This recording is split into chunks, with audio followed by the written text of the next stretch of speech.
Heavy thundery showers, while dry elsewhere. That's how it's looking today.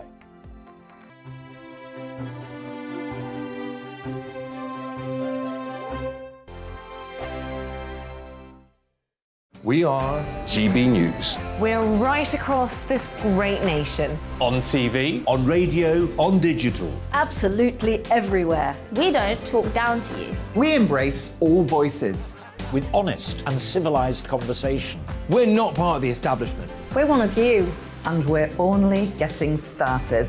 Join us on GB News, The People's Channel. Britain's news channel. Every morning from 6 o'clock, we'll wake you up with GB News Breakfast with all the stories you didn't know from the night before. So whether it's serious news, entertainment, or your own views from all over our great nation, we're here to kick off your day with a smile. The national media should be reflecting and reporting what's happening here. You will notice the northwestern accents. Whether you're with us on TV, radio, or online, every morning, it's breakfast from 6 a.m. Hope you can join us. Join us for Ministry of Offence, the comedy panel show that's just like the news, in that the left fights the right and it doesn't really seem to matter who wins. We cover the big stories. It was in fact a troop of baboons and not angry vegans. I like that. And the really important stories. Fat naked cow gets stuck in swimming pool. It's a headline in a lot of local newspapers. Yeah. We're on the same team, Nick. Yeah, but I'm just helping you. Join us for Ministry of Offence, Saturday nights, 8 o'clock on GB News. I'm Dan Wootton. Join me Monday to Thursday from 9 to 11 for the feistiest and most fun news debate on TV, where free speech reigns. I'll bring you a sharp take on the day's biggest stories, bombshell newsmaker interviews, and A-list guests. And I guarantee you, no spin, no bias, no censorship, and no reason to go to bed. That's Dan Wootton tonight, Monday to Thursdays from 9 on GB News.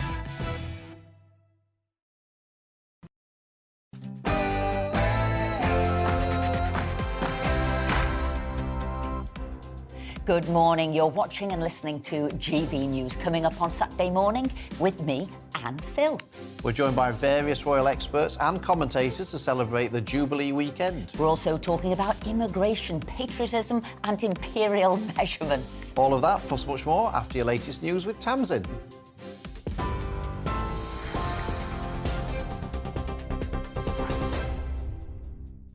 Phil, thank you. Good morning. It's 10 o'clock. Here's the latest from the GB newsroom. The Prince of Wales and the Duke of Cambridge will pay tribute to the Queen this evening, addressing crowds at a Jubilee concert. The open-air show is being staged in front of Buckingham Palace with an audience of 22,000. Diana Ross, Elton John, Duran Duran and Eurovision runner-up Sam Ryder are among performers.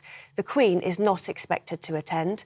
Buckingham Palace has confirmed Her Majesty, who's been experiencing some mobility problems, will be missing the Epsom Derby this afternoon. The Duke and Duchess of Sussex, who are back in the UK for the Jubilee, are celebrating the first birthday of their daughter Lilibet.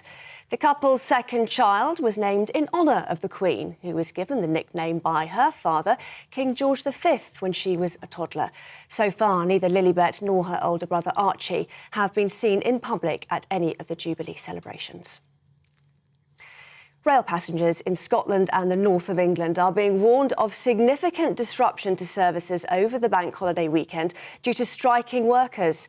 Members of the Rail, Maritime and Transport Union at TransPennine Express have walked out in a long-running dispute over pay. The company is advising people not to travel today or tomorrow with a very limited service in place. Anyone heading to Jubilee celebrations is urged to seek alternative transport. Meanwhile, post office workers are striking this weekend also in a dispute over pay.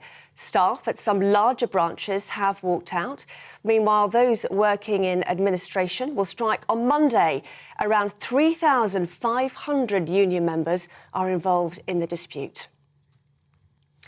In Ukraine, Luhansk governor says Russia has been blowing up bridges across the Seversky Donets River to prevent Ukrainians from bringing in military reinforcements. He reports Ukraine has pushed back Russia's advance in the eastern city of Severodonetsk, taking back around 20% of the city. The Ukrainian official says troops can hold out for up to 2 weeks despite Moscow deploying reinforcements. Alexandra Matvichuk, head of the Centre for Civil Liberties in Ukraine, told GB News their resistance protects other nations. We have to remember that Ukrainians are fighting not only for our freedom, because Russia's official very clearly indicated that Ukraine is only intermediate goals. If he will not be able to stop Putin in Ukraine, he will go further. In the wake of the latest wave of mass shootings in the United States, the White House has been illuminated in orange to mark National Gun Violence Awareness Day. It comes as President Joe Biden is urging Congress to ban assault weapons and expand background checks. The research group Gun Violence Archive says there have been more than 230 mass shootings in the United States this year. Australia has paid homage to the Queen's Platinum Jubilee by renaming an island in Canberra after the monarch. The artificial island, formerly known as Aspen Island, was gifted in 1957 by Great Britain.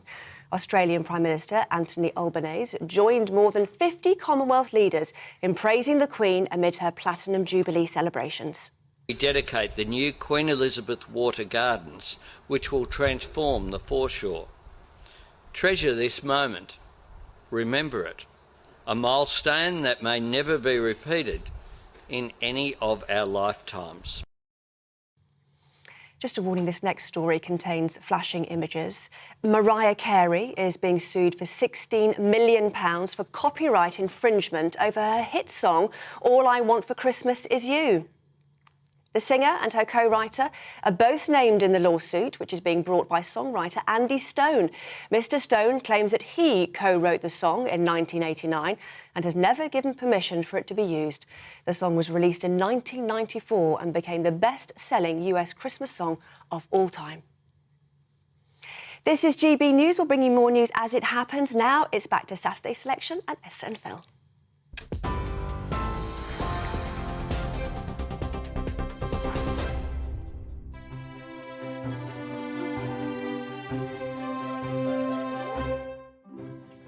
Good morning, you're watching and listening to GB News. Coming up on Saturday morning with Esther and Philip.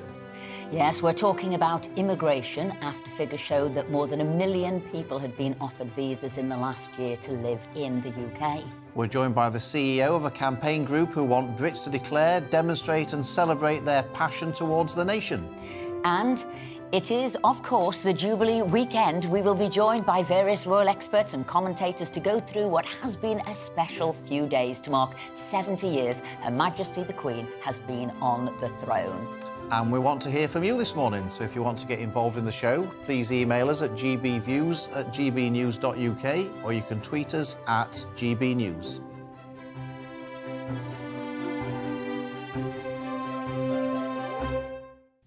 How regal are we?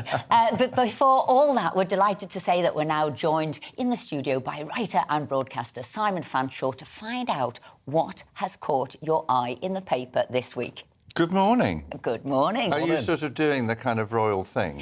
Is that your point? I just thought we were getting into that jubilant Jubilee mood. There was that moment when you said, and we'll be joined by the royal, and I thought you were going to say members of the royal family, and then it's the commentators. It was you. But you Same old parade of faces. You've got a good name, though. Fanshawe. Ta-da! I know, but that's the thing about being a bit posh, which is what I am from background, is that people always say I'm middle class, but actually I'm upper middle class. Correction, please. It is very regal this week. But is, people always say, don't they? Say, oh, you know, you can trace your roots back to... The point is, if you're posh, you can, because people write about it. Everybody's got roots that go back to Adam and Eve. Do you know what I mean? How posh are you? Are you a pudding or a dessert person? Oh, pudding? Pudding. Oh, he is that posh. very posh? Oh, yes. It's pudding, not dessert. It's pudding, it's sofa, not settee. It's drawing room, not lounge. Come on, Philip. I sort of feel as if I'm not worthy, to be honest. Sheer snobbery. I was just going to pick up on this. There's a story, and the government keeps on floating this, and it's this notion of the right to buy, but in relation to housing association properties. The reason I get particularly exercised about this is that, as it happens, I'm chairman of a housing association in South East London called Hexagon, a lovely and wonderful organisation. The way in which housing associations work is terribly simple. We've got a bunch of houses. we borrow money, we get grants, and we build a bunch more houses, and we try and make sure that the houses that people are living in, their homes, are kept and maintained to the best standard possible, and we build really good new carbon-free homes. And the reason we do that in South East London is that, as people will know, getting on the housing ladder in London is incredibly difficult. All over the country, it's incredibly difficult. So the idea that what you do is you sell off the assets merely reduces our ability to build more houses. It's a completely self-defeating idea. And they always say, oh, it's one for one. But actually, by which they mean is that everyone you sell, you get the money to buy and build. No, that just simply doesn't work. If the government really wants to do something useful, instead of sort of forcing ideology right to buy on people, what they should do is massively increase the grants, because the value for money that we can give as housing associations is enormous. Well, I shall now stand down for my rant, but it makes me jolly annoyed. Of course, the thing is, this was an incredibly popular policy when Mrs Thatcher did it in the 1980s with council housing, wasn't it? Yeah, but most... I mean, I come from a family in which, you know... most of the people I'm related to are, of course, Conservatives. And almost to a person, they now regret that policy. And the reason they regret it is that you don't sell off your assets unless you rebuild and replace them. Right, and that didn't happen. And that is the bit that is key. That's the red line. Replacing and rebuilding. And having been housing minister, I can see what you're saying. And this is the thing. When my, grandparents and various other people bought their houses in the 80s, as it were, they were already assets that had decreased in price because nobody was coming out and repairing them. Those people had lived in those houses for a long time. They had a vested interest in them. So there was a real purpose why they were sold off in the 80s. They weren't being repaired. They were sort of going into a state of rack and ruin. So people bought them at a reduced amount because that was sort of the value. And then they took them on. They looked after them. They were theirs. And then they repaired them and went forward. And you're quite right. You can do that if you are building more. Yeah. So when I was housing minister, I said, look, we've got to build more. There are over 1 million people on housing waiting lists. If you're talking about supply and demand, and that's what we believe in as a Tory party, there is 1 million people. There is a huge demand. Build more.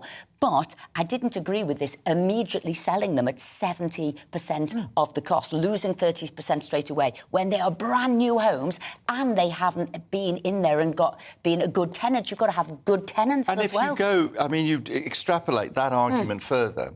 If you invest in a good home for people and they can live where they're warm, where they're not damp, where they can do washing, where kids can do their homework, I mean, there's a whole bunch of stuff that flows from having a home. But it's not the right to buy, it's the right to have a home. Isn't this, though, about extending opportunities to people to own their own home who may otherwise not get the opportunity to own their own home?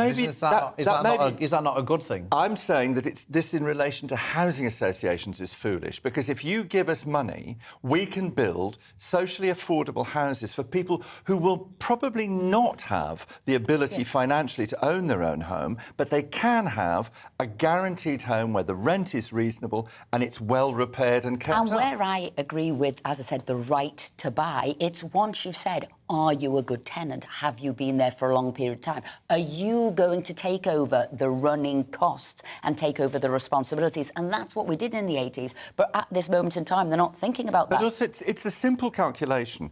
If you have an asset and you borrow on that asset, which enables you to build more, and you can rent those houses out to people at reasonable rents who are unlikely, and if then they are able... So, for instance, we do quite a lot of shared ownership. That's a way of building up that, but it means that we get money back that replaces the asset so we can go on building, because we make a profit out of that. Not a huge one, but a modest one which enables us to borrow more. Phil? OK, well, this week I'm not convinced. No, I'm not convinced. But maybe our viewers will have their view and they can contact us.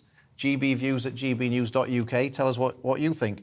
The story that I was most proud of this week was Bradford, where my constituency is, was named the City of Culture for 2025. And, He's only trying to compete with me because obviously Liverpool had the capital of culture. But Bradford has has been fighting below its weight for many years, really, and punching below its weight for many years, and it's sort of underachieved and been overlooked. And this was fantastic for the people of the Bradford district, not just the city, but the district, the wider district. And people say, well, what's what's Bradford got to do with culture? Well, actually, I've got a World Heritage Site in my constituency at Saltaire, which is gets lots of visitors here. Bradford was the first UNESCO City of Film in the world, which again many people don't know, with the Media Museum there. We've also got the Brontes in Haworth. And things like that. There's actually a hell of a lot of culture going on. And actually, there's a brand new, they're converting an old Odeon cinema into a brand new massive live music venue called Bradford Live, which is going to be opening up in the next year or two. So I think it's going to be great for the city. When I led the campaign for Brighton and Hove, where I live, to be a city in the millennium, when the Queen granted 3, I think, or 2. Anyway, so we won that. But in the way in, I talked to Bob Scott, who was the person who ran the campaigns, for the Commonwealth Games in Manchester and so on. And he said something really good to me. He said, these campaigns, he said, are they a reward or are they a springboard? And so the point about when people say to you, oh, well, what Bradford? Of course there are things, but the whole point is that the City of Culture gives you the ability to bring it together and use that to project forward. So it's what you build out of it. It's not a present for Christmas. This is not a reward. This is using that infrastructure to really build something excellent. And that's what it is. Beautiful. It's a spotlight on a certain area to say, look what we've got, but it is about a springboard. And think of the combination in terms of modern British culture that Bradford offers. If you talk about Saltaire, and then there's Hockney stuff in Saltaire, one of the great 20th century. But the thing itself is an old mill. That's industrialisation. Then you go into downtown Bradford, fantastic kind of Asian communities, Jewish communities, whole. I'm going to ask you, when mix. you were touring as a stand-up, did you ever do Bradford? Did I ever do Bradford? St George's Hall in Bradford? Probably. The weird thing about touring is that some gigs you remember with absolute bizarre clarity. Is that the booze? As if they happened yesterday. And other gigs you don't remember at all. I met somebody yesterday who said, oh, you came to our, the Bournemouth Students' Union in 1934 or whatever it was. No memory at all. So we probably did come to Bradford. But I have friends in Bradford. I used to go and see Ken Dodd every year at the St George's Hall in Bradford.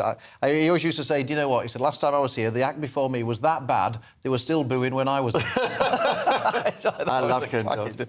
Exactly.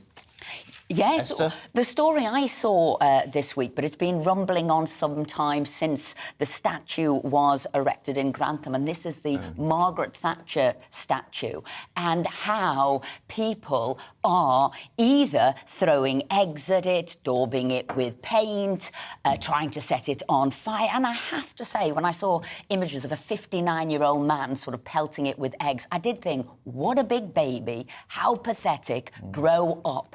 Now, I appreciate the woman might sort of divide opinion, but she has got huge support as well as huge detractors. And she was the first female Prime Minister, it was the country that was the sick man of sort of Europe, and she sort of built it forward. And I just think for these people to be throwing things at it or setting it on fire, I do think that is shameful. And are we saying the only statues we can have are where people are sort of indifferent about who the person is? We're frightened to have a statue which does divide opinion. And I just thought it needs to stay there, and people just need to, on occasion, you might not like somebody, but you have to respect what they've achieved. Wasn't it wonderful, the most Thatcherite thing of all, when there was a chap selling eggs outside the statue? I mean, I thought it was the best tribute to Margaret. Free marketeers. To Margaret Thatcher you could have. I suppose I thought, when you mentioned this yesterday, I thought there's 3 things about this, really. One is that whatever you think in terms of your own politics, whatever your own politics are, you cannot deny that she had a kind of an impact, a huge impact. There's no doubt about that, whatever. She was a big, monstrous political figure, and that was extraordinary. I personally thought that she wreaked destruction through huge swathes of industrial Britain without actually rebuilding. That was my problem, was not maybe there was need for reform, fine, but actually devastating communities without really having a proper strategy about how to rebuild them. And we're still paying the price of a lot of that. But on the other hand, I think there are things that happened that needed to happen. But the thing that really got me about this story was that I am getting slightly fed up with people taking what I would see as unpolitical action. So there's the statue. I mean, throwing an egg. Well, OK, how does that change critique build on, argue against? Well, the answer is it doesn't. And people are doing not only meaningless political actions these days, as if it somehow makes them feel better, which annoys me, because that's not what politics is about. Politics is about making us better, not feel better, but making us better. But the other thing is people are doing it anonymously at the moment. I mean, I was part of a fundraiser for Lumos Charities work in Ukraine. Lumos is J.K. Rowling's charity to which she gives millions of pounds, and they have done this extraordinary work with children in Ukraine. We did a fundraiser, raised, I can't remember how much it was, 20 grand or something, I think, in a restaurant in Kensington. The guys had anonymous reviews on TripAdvisor. Somebody smashed his windows the other day. Now, we don't know whether the windows are smashed by those people, but it's anonymous. And you see people protesting, they're all wearing masks. No. If you want to have politics, stand up for them, argue them, get out there in the realm of public opinion and debate. Don't sit there and throw eggs, wear a mask or smash a window at night. It drives me insane. Absolutely. Simon, thank you very much indeed for joining us this Sorry, morning. I'm we'll see you I'm rather stampy foot today. See you at 11 o'clock. Fantastic. Now, figures from the Home Office show that over the last year, more than 1 million foreigners were offered visas to live in the UK, despite a pledge from Boris Johnson at the last election to reduce immigration. Chairman of Migration Watch UK, Alp Mehmet, said people who voted for the government believed immigration would be controlled would now be feeling betrayed. Adding to the huge number of arrivals can only add to the strains on housing and services. Well, we're delighted to say that Alp joins us right now to discuss those findings. So, Alp, is this the highest number of people sort of coming into the country? Is this the highest number of all time? It probably is. Going back to 2003, I think, is certainly the highest since then. Now, I'm not sure that it could have been higher before that. So, yes, the likelihood is that this is the highest number yet. We don't know how many, what the net figure is. This is the gross figure of those coming in. But the likelihood is that these numbers shooting up also means that net migration is shooting up as well and is way, way above what the government told us it was back in to the end of, I think, June 2021. They're the last net migration figures that we have. So, yes, they are huge. I think that it's scandalous, actually, that, dare I say, the Conservatives in the last general election who promised not only that there would be control, but numbers would come down as well. It was in the manifesto, page 20, but you will know that better than I do. The Prime Minister himself, I remember in an interview on the Sunday before the election saying, yes, it will actually mean numbers coming down when someone on another channel pressed the Prime Minister on that. So it is scandalous. It is a betrayal to many people. And I think it's about time that the government acknowledged it and did something about it.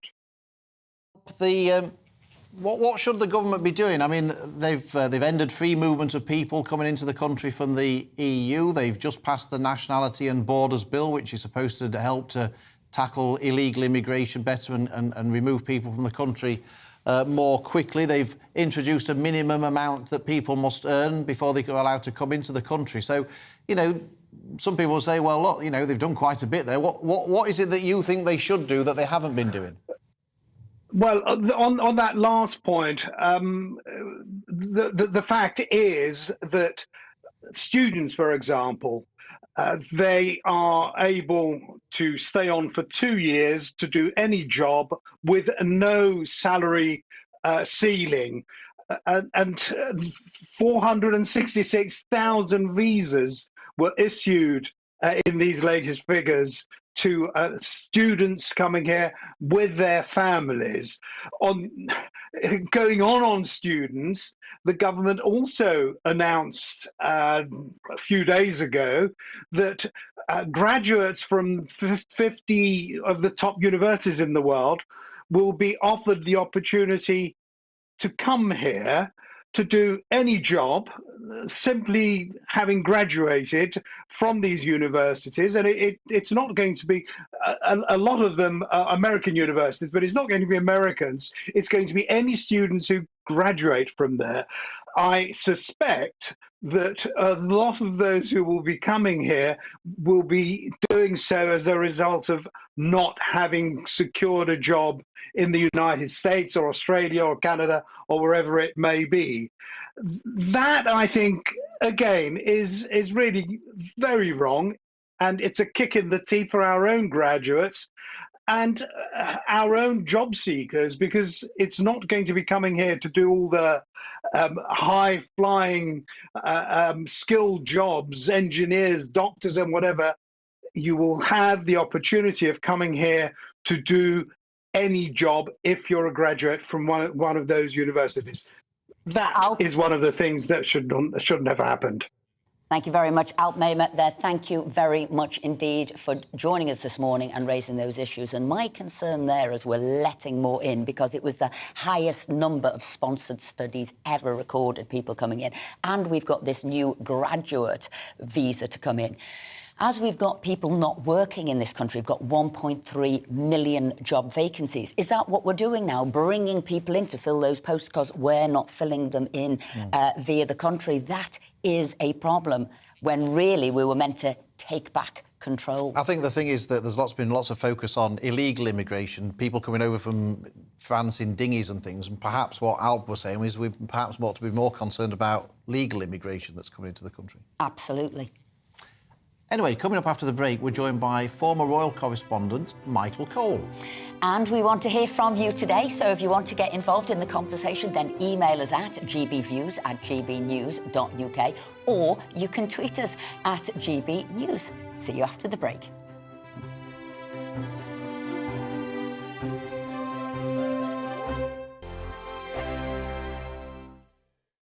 We are GB News. We're right across this great nation. On TV, on radio, on digital. Absolutely everywhere. We don't talk down to you. We embrace all voices. With honest and civilised conversation. we're not part of the establishment. We're one of you. And we're only getting started. Join us on GB News, The People's Channel. Britain's news channel. Every morning from 6 o'clock, we'll wake you up with GB News Breakfast with all the stories you didn't know from the night before. So whether it's serious news, entertainment, or your own views from all over our great nation, we're here to kick off your day with a smile. And the national media should be reflecting and reporting what's happening here. You will notice the northwestern accents. Whether you're with us on TV, radio, or online, every morning, it's breakfast from 6 a.m. Hope you can join us. Join us for Ministry of Offence, the comedy panel show that's just like the news, in that the left fights the right and it doesn't really seem to matter who wins. We cover the big stories. It was in fact a troop of baboons and not angry vegans. I like that. And the really important stories. Fat naked cow gets stuck in swimming pool. It's a headline in a lot of local newspapers. Yeah. We're on the same team, Nick. Yeah, but I'm just helping you. Join us for Ministry of Offence, Saturday nights, 8 o'clock on GB News. I'm Dan Wootton. Join me Monday to Thursday from 9 to 11 for the feistiest and most fun news debate on TV, where free speech reigns. I'll bring you a sharp take on the day's biggest stories, bombshell newsmaker interviews, and A-list guests. And I guarantee you, no spin, no bias, no censorship, and no reason to go to bed. That's Dan Wootton tonight, Monday to Thursdays from 9 on GB News.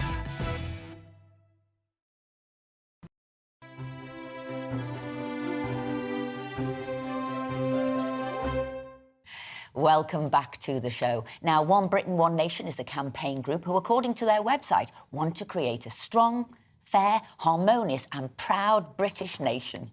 The organisation made headlines last year with a song written by school children in Bradford.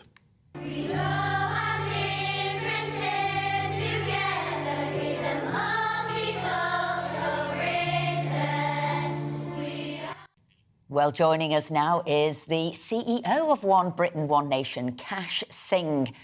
Cash, so tell us all about One Britain, One Nation and how it came about? Well, One Britain, One Nation came about from my sort of, in terms of what I'd seen in the police. I mean, I joined the force back in 80s. And cohesion has always been a subject at the forefront of people's minds. And I saw a lot of segregation, a lot of fragmentation. And when I left the force, I thought I need to do something to bring the people of our country together, to create that sense of national unity and pride. Because I came in as a 6-year-old boy, and this country's been fabulous. It's welcomed so many people from all parts of the world who've made this country their home. And I wanted to sort of put something back into this country. So I set up an organisation called One Britain, One Nation, which is not associated with politics or religion. It's basically been nurtured and developed by people from the teaching profession. It's a grassroots movement, to bring our people together. And we're working with a lot of schools now to sort of promote British values, our shared values, universal human values, etc. So what is it that happens in schools on One Britain, One Nation Day, Cash, and when is that taking place? Well, I mean, what we've seen in the last few days on our television sets, the celebrations of the Platinum Jubilee has been fabulous. The whole world's watching this, and it's best described as a world stage of excellence. And isn't it wonderful, to see people from all communities coming together to celebrate this occasion? So what we're looking at doing this year is we want to sing for the Queen. And what we're asking all the schools to do, or encouraging all the schools to do, is come and join us and sing for the Queen at 10 a.m. on Friday, 17th of June, which is when we're celebrating Aubon Day. And what we're saying is, let's sing the first verse of the national anthem. And then once that's been sang, every school, I mean, there's been fantastic celebrations schools have been doing for the Platinum Jubilee. And then just record a video message, the children thanking Her Majesty for her leadership and service to the nation and telling her what they've done to celebrate this wonderful occasion. And I think that will be very, very powerful indeed. Very, very powerful. Your whole mission, really, for young people to be proud of the country that they're growing up in. Is that what your mission is? Absolutely. I mean, what I've just said now is we did this on Her Majesty's 90th birthday back in 2016. And Hester, to see the future of our country, our children, singing that first verse of the national anthem, it's just so powerful. I mean, what it does is it promotes that national pride. It promotes respect and love for our country. What it does is it creates that strong shared sense of belonging. I've always said people need to be proud of their faith, their culture, their heritage, etc. But, we also need to be part of this one big team, and which is the team of the country, and to create that theme of oneness and togetherness. And I think that is of paramount importance here. How do schools get involved? If any schools are watching this today and they think, we want to get involved in this, how do they get involved? Yeah, I mean, they can get information on our website regarding the campaign. Obviously, we're passing information out on Twitter. But I'm reaching out to all the schools to come and join us on this, special occasion, and let's give Her Majesty a wonderful gesture that she'll be so proud of. Because for her to see the future of our country, singing the first verse of the national anthem, I think she'll be very, very touched and very, very proud that the future generation are acknowledging her service and leadership to the country. Oh. Cash Singh, we wish you all the best with that. Thank you so much for everything that you do, and we wish One Britain, One Nation every success, and we hope many, many schools also join in on the 17th of June. Thank you so much for joining us this morning. And Thank you, Phil. Thank you, Esther. Do you know why that's so lovely, really? It is about bringing people together, not dividing, not being sort of, falling out with one another, but say, what is the one thing we've got in common? And the one thing we've got in common is we're all in this country, and let's fight for a better future. I think it's a wonderful initiative. Anyway, this weekend, the country is celebrating 70 years of service from Her Majesty the Queen, with millions attending events across the UK to mark this historic event. In a Jubilee message, the Queen said that she continues to be inspired by the goodwill shown to her, adding this weekend provides an opportunity to reflect on all that's been achieved in the last 70 years. Well, we're delighted to say that we're now joined by former BBC journalist and royal correspondent Michael Cole. So what a majestic couple of days it is proving to be. And look at this front page on every newspaper. So the highlight so far for you? Well, I thought the Trooping of the Colour was without parallel. It was brilliant. The whole day was wonderful. I felt very emotional about it. I think a lot of other people did.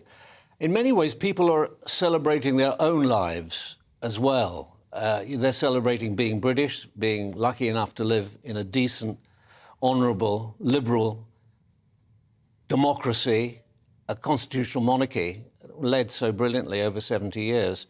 And most of us, in a way, we measure our lives by royal events, unconsciously. You know, our daughter was born at the same time as this, and we got married just after that. And I thought yesterday, of course, the centrepiece was supposed to be the service of Thanksgiving. It was a little bit sort of Hamlet without the prince. It's a shame the Queen couldn't be there, very sad, but quite understandable. But there was an awful lot to see, you know, and what was interesting, I'd heard a lot of cheers for the Duke and Duchess of Sussex. I mean, the efforts by the popular press to demonise them haven't entirely worked. I thought Prince Harry, who's a decent man, a valiant man, a man who served this country very well on 2 tours of duty in Afghanistan. He looked a little bit anxious, but Meghan, the Duchess of Sussex, is nothing if not a brilliant actress. She looked absolutely delighted to be there. But what about all this choreography where they say there was timing so people didn't cross paths where they shouldn't have? They were sat on the opposite side of the aisle a couple of rows back. Nothing done by accident. Everything absolutely precisely planned. What should we read into the fact that Meghan and Harry were on the second row and things like that? Well, I think they're no longer working members of the royal family. They were sitting among sympathetic members of the royal family. They seemed to be getting on well with them. I mean, Meghan didn't stop smiling if you saw that. And of course, in the fashion stakes, which I'm sure you were watching, the Duchess of Cambridge looked absolutely superb, and we all wonder how she gets a fantastic waistline like that. But also, the Duchess of Sussex looked superb and wonderful. You know, Harry is a good boy. He's a decent guy. His interview with Oprah Winfrey was a major, terrible mistake. And even while it was going on, he looked embarrassed as the... I thought that. I also he looked thought more the embarrassed. Chair, it was a different chair. He sort of was an add-on at the end. I thought he looked incredibly embarrassed. I think he'll come to regret that as much as Princess Diana, his mother, regretted the Martin Bashir interview in 1995. And, you know, she loved those boys. She always thought that they would be the best of friends, that they'd be closest to each other. And she would be mortified. She is mortified. She's dead. We miss her very much. It would hurt her very much to see them at daggers drawn like this. And quite clearly, there's a lot of fence mending needed. And this is a great opportunity to do it. And that's why I like, and I think it's happening today, you can tell us more, Lilibet will meet Lilibet. And I thought, how fantastic is that she's born today, she's a year old today. Correct. Right in the middle of these celebrations. And I thought, will this be the person who brings the families back together? Well, that's what the Queen believes in, you know. She believes in God. She is a great Christian. She remembers Jesus Christ. Jesus Christ said, faith, hope and charity. And the greatest of these is charity. And charity in the biblical sense means love. And this is a great opportunity on Lilibet's first birthday. She's already met the Queen, this baby, I think it's the 12th great-grandchild. I was wondering whether they might even take the opportunity, as they're not in this country very often, maybe to have a christening in St George's Chapel. It would be a great opportunity to bring the family together. Family events can do that. And after all, we mustn't forget that they are a family. They're human beings, just like you and me. And they have to make peace sometime. And there's no time like the present. So I think that's an interest. You think they could do the christening then in the next couple of days for Lilibet? We haven't heard it. It's not speculated in all the newspapers, and they've got reporters who have their ears very close to the ground. But, you know, if it was your family or my family, you would say, let's try and get together on this. Let's try and mend the fences. Is that why Harry and Meghan crept away and didn't go to the event last night with all the royals? Were they putting the finishing touches to the christening, writing the invitations very quickly? Well, it doesn't take long to set up a christening. It's a fairly... baptism is a fairly short service. It takes about 35 minutes from experience, as far as I know. And it's not a public event. It's a private event. They're staying a 10-minute walk from St George's Chapel. Everybody is in place. The dramatis personae are in the wings. They can bring them on stage. It's just me putting it forward because this is a very positive station and we want to think positive thoughts because there's got to be a reconciliation between those brothers. They were so close. I agree. Their mother would wish them to be friends. I think that everyone feared that Harry and Meghan would overshadow the Queen's celebrations. And I don't think that's happened. No. I thought the person who did was Louis at the fly past. You can't rehearse that. With his... Hang on. But, I mean, nobody does these things better than the British, do they? But I just thought that was... What a lovely image that was of... I thought one of the great shots was the carriage to the Trooping of the Colour, where the three children, George and Charlotte and Louis in the middle, and he's waving like mad, and Charlotte says, don't do that, like that, you know. Elder sister, keeping you... I had an elder sister who kept me in check, too, when we went to the first Trooping of the Colour when the Queen was crowned, because actually I'm one of the only people, in fact I'm the only person in this studio who was born before the Queen became the Queen. I remember very vividly at the age of 8 the day her father died and she became Queen at the age of 25. Just think of that, 70 years. It's unique, it's unprecedented, it's unrivaled, and it'll never be beaten. No, and just a quick answer here.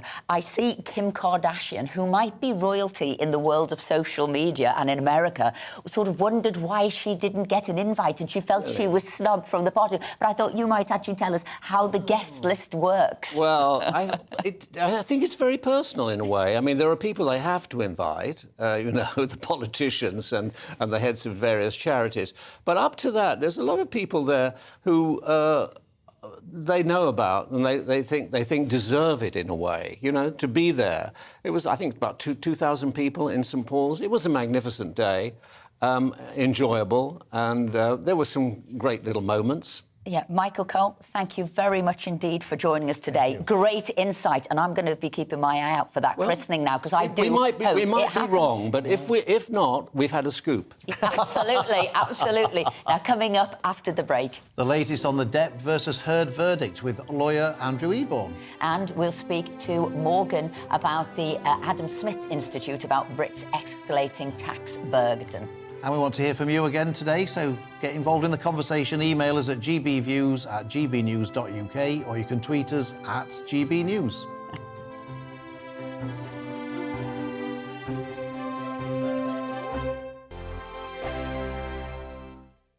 We are GB News. We're right across this great nation. On TV, on radio, on digital. Absolutely everywhere. We don't talk down to you. We embrace all voices. With honest and civilised conversation. we're not part of the establishment. We're one of you. And we're only getting started. Join us on GB News, The People's Channel. Britain's news channel. Every morning from 6 o'clock, we'll wake you up with GB News Breakfast with all the stories you didn't know from the night before. So whether it's serious news, entertainment, or your own views from all over our great nation, we're here to kick off your day with a smile. The national media should be reflecting and reporting what's happening here. You will notice the northwestern accents. Whether you're with us on TV, radio, or online, every morning, it's breakfast from 6 a.m. Hope you can join us. Join us for Ministry of Offence, the comedy panel show that's just like the news, in that the left fights the right and it doesn't really seem to matter who wins. We cover the big stories. It was in fact a troop of baboons and not angry vegans. I like that. And the really important stories. Fat naked cow gets stuck in swimming pool. It's a headline in a lot of local newspapers. Yeah. We're on the same team, Nick. Yeah, but I'm just helping you. Join us for Ministry of Offence, Saturday nights, 8 o'clock on GB News. I'm Dan Wootton. Join me Monday to Thursday from 9 to 11 for the feistiest and most fun news debate on TV, where free speech reigns. I'll bring you a sharp take on the day's biggest stories, bombshell newsmaker interviews, and A-list guests. And I guarantee you, no spin, no bias, no censorship, and no reason to go to bed. That's Dan Wootton tonight, Monday to Thursdays from 9 on GB News.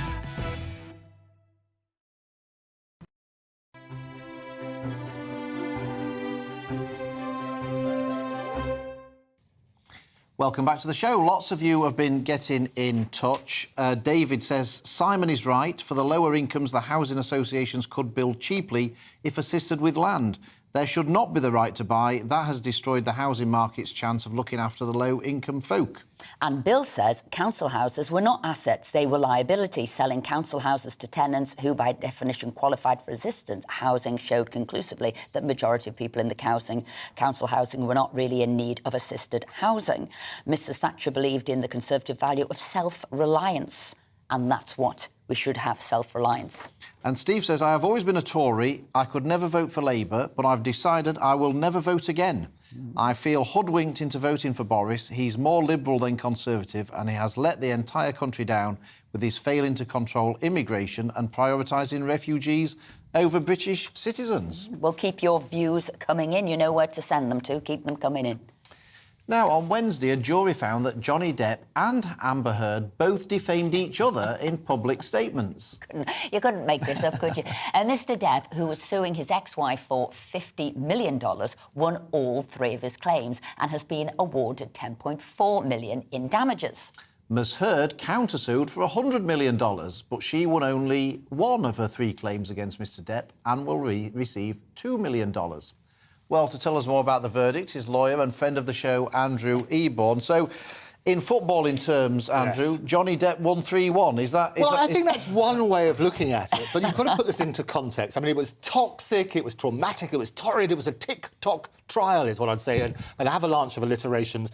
Johnny was going for 50 million, and the way that it works is it's about two sides to it. One is compensation for the damage which has caused your reputation, and the other is the punitive side. The compensation he actually got was $10 million. The punitive side, they said, was going to be $5 million. But under the laws in Fairfax, Virginia, the maximum you can give is $350,000. And that's why it's that sort of side. Amber didn't lose all of her cases. She basically went saying the thing about the hoax and whether it's made it all up. The one that she won on for $2 million was a story by Adam Waldman, who was Johnny Depp's lawyer, saying basically she spilled a little wine and she faked some evidence with her friends and concocted a story. So she won $2 million for that side. The strange thing is when you compare the two cases, because we had this case over in the UK with The Sun, and I spoke about it last time, The Sun and Dan Wootton, where exactly the same facts about accusing Johnny Depp about being a wife-beater. And in the UK, what they decided, Mr Justice Nicol said that 12 of the 14 incidents which they led were substantially true. So Johnny lost his case over here, but won in the court of public opinion. He won around the world, and it's not going to be the end of the story either, because all likelihood, firstly, Amber can't afford the $8 million, and that's huge. Secondly, in any event, she's saying that some information was to suppress some of the evidence and so on and so forth, and so they're now saying publicly, got 30 days to do it. They're now going to maybe appeal. So, you know, you say she can't afford to pay the damages. That's £8 million. So she usually makes a phone call to Elon Musk and he pays it. But my question is, why would lawyers, when they know she hasn't got any money, take the case on? Why should she be able to go to an appeal when really this is bad debt? She can't pay her bills. Why can it go forward? It's a very valid point. And we don't know whether she can afford the $8 million. Everybody suspects based on her earnings to date. And it's very difficult because lawyers themselves, they've got their own reputation. I think if ever there was an example of making sure you have the best mouthpiece in business. There was a massive difference, I would suggest, between Johnny's legal team and Amber's legal team, for example, when in cross-examination and so on and so forth, the evidence that came out. Would they take it on speculatively is a very interesting question. I think what's going to happen is there may be a quiet little settlement because Johnny has cleared his name. That's what it's all about, reputation. Johnny's cleared his name. He's now off playing with Jeff Beck. They've got an album coming out in July, all this sort of glorious stuff. He's won in the court of public opinion. If behind the scenes, Amber, it can go one of two ways. If she can't afford the $8 million, he might sort of turn around and say, look, I've won. I don't really, it wasn't about the money. It's about reputation. I'm now in a much better position. Let's just settle this. I'll give some money to charity and move on. So was it a very clever move for him then to go to the next case to clear his name? And was it right that two film stars would always have it played out in the court of public opinion, because that's who are their full followers, full stop? Yeah, I'm never a fan of washing dirty laundry in public, and this is Hollywood washing their dirty laundry in public, and it's been the worst case of that since Fatty Arbuckle in the 1920s. Similar sort of major film star of his day, and he basically was accused of murder at that sort of stage, and his reputation was in tatters, even though he ultimately was shown to be proven to be innocent. So I do think it's very tricky. I do think Johnny's in a good place. He's very happy about it, and as he says, it gave him his life back. Andrew, thank you very much indeed for filling us in on the nitty-gritty of the detail of that exciting case. And we'll see whether we ever see them in any films ever again. Wow. We'll be keeping our eye out at the cinema for that. But plans from the government to launch a review on when and where imperial measurements can be used has caused quite a stir this week. Technology Minister Chris Philp said the plan was allowing a bit of our national heritage and culture back onto the shop shelf. But Labour MP Angela Eagle described the move as a pathetic attempt to weaponise nostalgia. So, joining us now to discuss the story is former market trader and metric martyr Neil Heron. Neil, is this weaponising nostalgia, or is it just reintroducing choice onto the shop shelf? It's reintroducing choice, and something that should have been done 22 years ago. We didn't have the consultation when we went through the enforced metrication programme in 2000 now, which ended up with the prosecution of Steve Thorburn after an undercover consumer protection officer went into his shop and found that he'd sold 34 pence worth of bananas on Imperial scales, which was a criminal offence under the metrication regulations. And so, yes, 22 years too late, but we welcome it. So just talk to us about, there was Steve Thorburn, there were a few others who were prosecuted for I think Steve was using Imperial scales, I think was his crime, even though he was having things dually priced in metric and Imperial. A major criminal offence, that, isn't it? Using a set of scales. But I think there were a few others.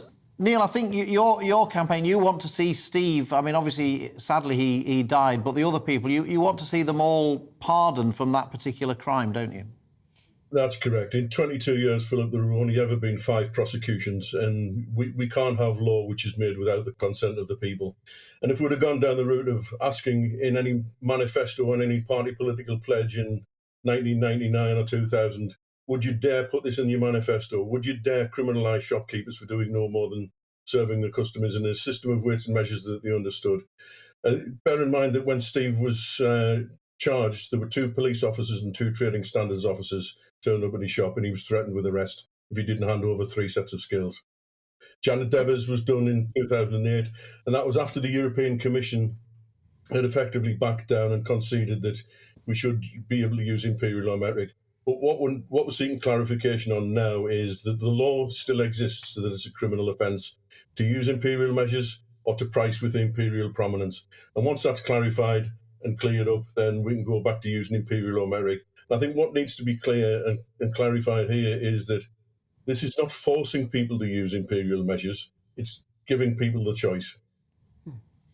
Yeah, no, I absolutely agree with that. I mean, I think we should just be clear that the law is that you must use metric measurements when selling packaged and loose goods in England, Scotland and Wales. You can display imperial measurements, but it can't stand out more than the metric measurement. Now, just on the pardons, Neil, some people might say, well, look, yes, you know, we agree it was a ridiculous law, it should never have been introduced in the first place and all the rest of it. But look, there's lots of silly laws, we all have to abide by them.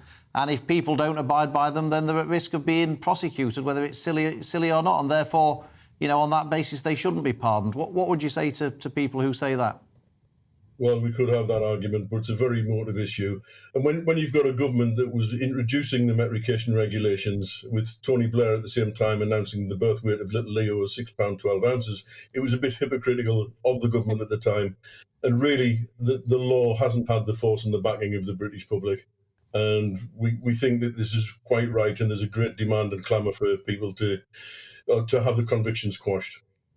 Now, it's still causing a bit of a stir. Philip and I were reading, as we do, the papers every day, and Sir Stuart Rose of Asda has come out thinking this is nonsense and ridiculous, and nobody even knows what pounds and ounces are now. And he's talking about the cost and what will happen.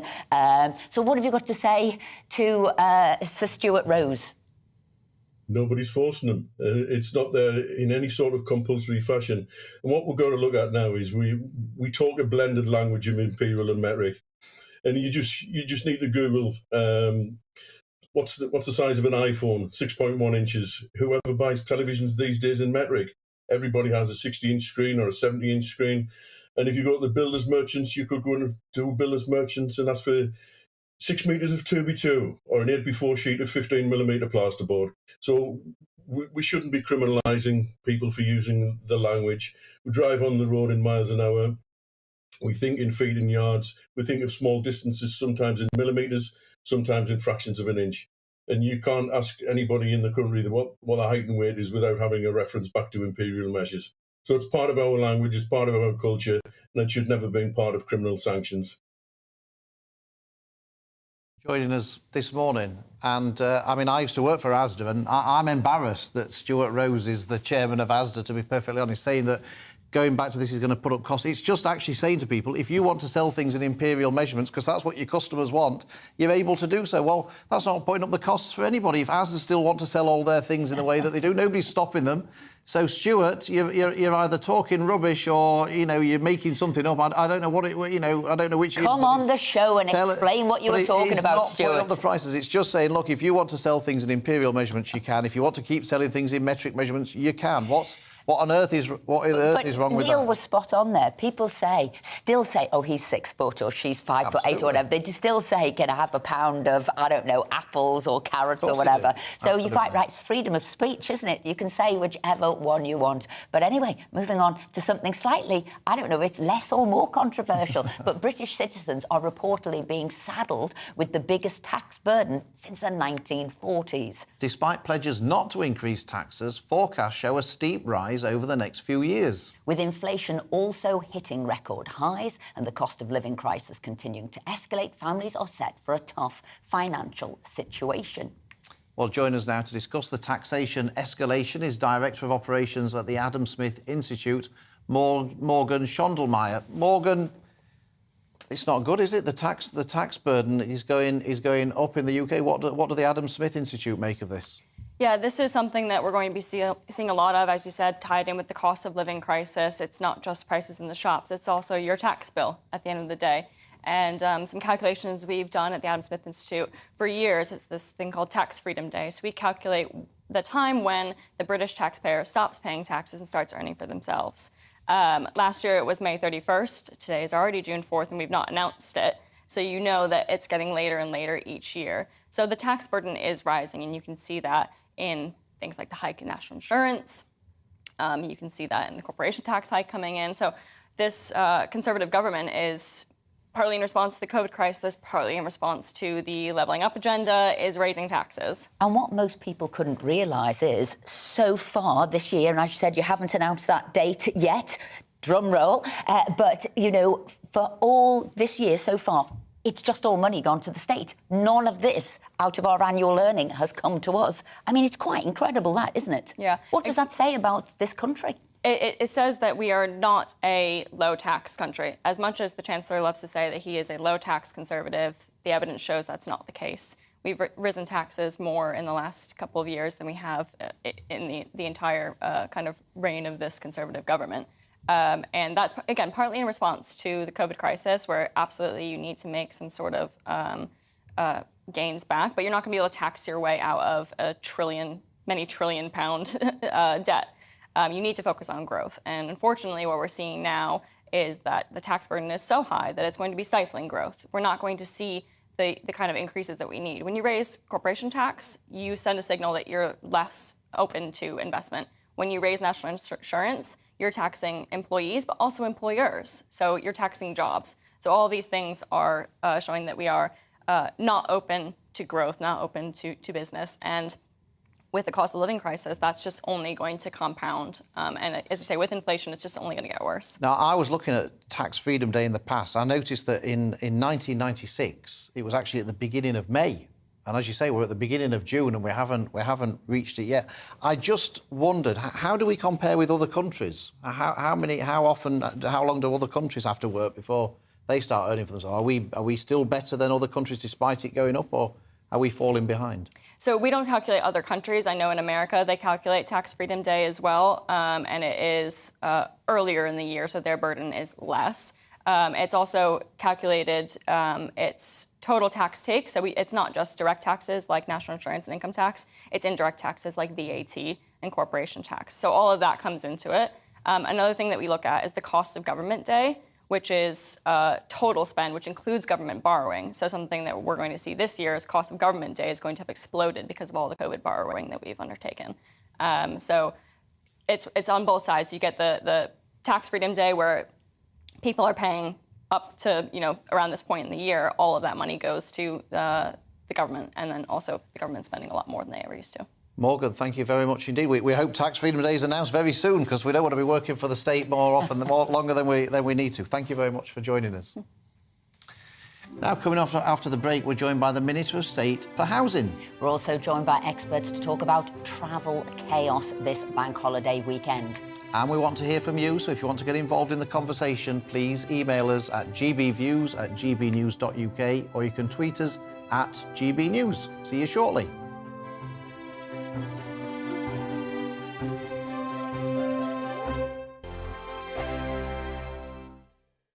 We are GB News. We're right across this great nation. On TV, on radio, on digital. Absolutely everywhere. We don't talk down to you. We embrace all voices.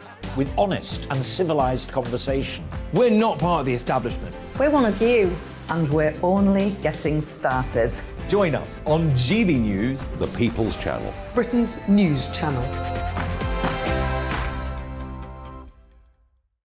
Every morning from 6 o'clock, we'll wake you up with GB News Breakfast with all the stories you didn't know from the night before. So whether it's serious news, entertainment, or your own views from all over our great nation, we're here to kick off your day with a smile. And the national media should be reflecting and reporting what's happening here. You will notice the northwestern accents. Whether you're with us on TV, radio, or online, every morning, it's breakfast from 6 a.m. Hope you can join us.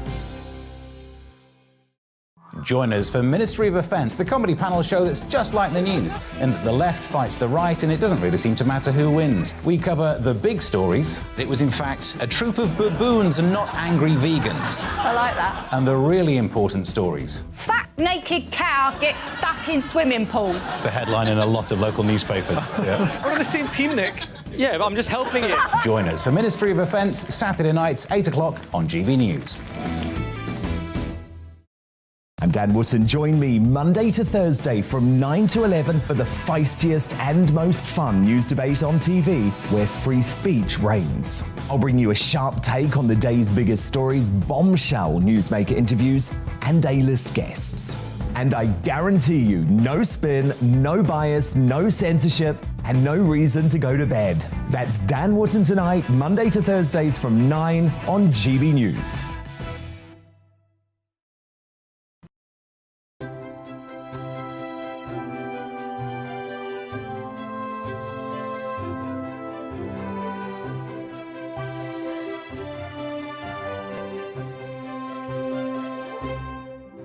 Good morning. I'm hoping you're in the Jubilee spirit now. Welcome back to Saturday Morning with me, Esther and Phil. Coming up this hour, we're joined by the Housing Minister, and we're also talking about travel chaos in the UK. All of that, plus much more, after your latest news headlines with Tamsin.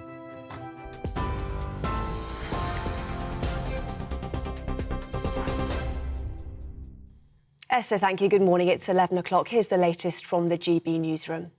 Members of the royal family are attending events across the UK as the third day of the Platinum Jubilee celebrations gets underway. The Prince of Wales and the Duke of Cambridge will pay tribute to the Queen this evening, addressing crowds at a Buckingham Palace Jubilee concert. The Duke and Duchess of Cambridge are visiting Cardiff Castle to meet performers and crew involved in the Jubilee concert taking place on its grounds this afternoon. The Earl and Countess of Wessex are in Northern Ireland, meeting members of the public and those who have personal memories of meeting the Queen. Well, Her Majesty, who's been experiencing some mobility problems, will be missing the Epsom Derby this afternoon. Well, we can cross now to our national reporter, Paul Hawkins, who's at the races now. And, Paul, we understand the Princess Royal is expected to represent the Queen today.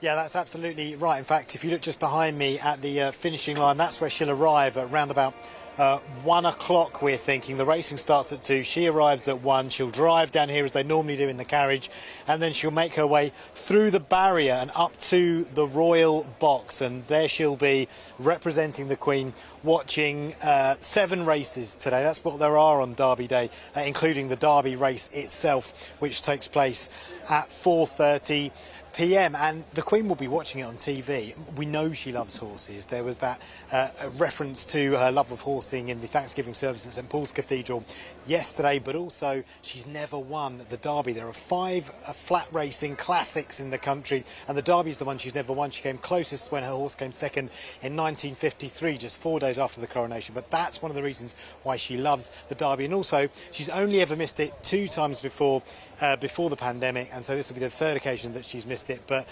very much people here are looking forward to seeing Princess Anne arriving to celebrate the Platinum Jubilee, and it stopped raining. The all-important thing. Hope the weather holds out for you. Thanks very much, Paul Hawkins there at Epsom Races. Well, the Duke and Duchess of Sussex, who are back in the UK for the Jubilee, are celebrating the first birthday of their daughter Lilibet. The couple's second child was named in honour of the Queen, who was given the nickname by her grandfather, King George V, when she was a toddler. So far, neither Lilibet nor her older brother Archie have been seen in public at any of the Jubilee celebrations. To other news now. Rail passengers in Scotland and the north of England are being warned of significant disruption to services over the bank holiday weekend due to striking workers. Members of the Rail, Maritime and Transport Union at TransPennine Express have walked out in a long-running dispute over pay. The company is advising people not to travel today or tomorrow with a very limited service in place. Anyone heading to Jubilee celebrations is urged to seek alternative transport. Meanwhile, post office workers are also striking this weekend in a dispute over pay. Staff at some larger branches have walked out. Meanwhile, those working in administration will strike on Monday. Around 3,500 union members are involved in the dispute. In Ukraine, Luhansk governor says Russia has been blowing up bridges across the Seversky Donetsk River to prevent Ukrainians from bringing in military reinforcements. He reports Ukraine has pushed back Russia's advance in the eastern city of Severodonetsk, taking back around 20% of the city. The Ukrainian official says troops can hold out for up to 2 weeks despite Moscow deploying reinforcements. Alexandra Matvichuk, head of the Centre for Civil Liberties in Ukraine, told GB News their resistance protects other nations. We have to remember that Ukrainians are fighting not only for our freedom, because Russian officials very clearly indicated that Ukraine is only intermediate goals.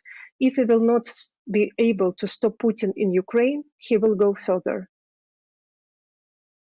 Just a warning, this next story contains some flashing images.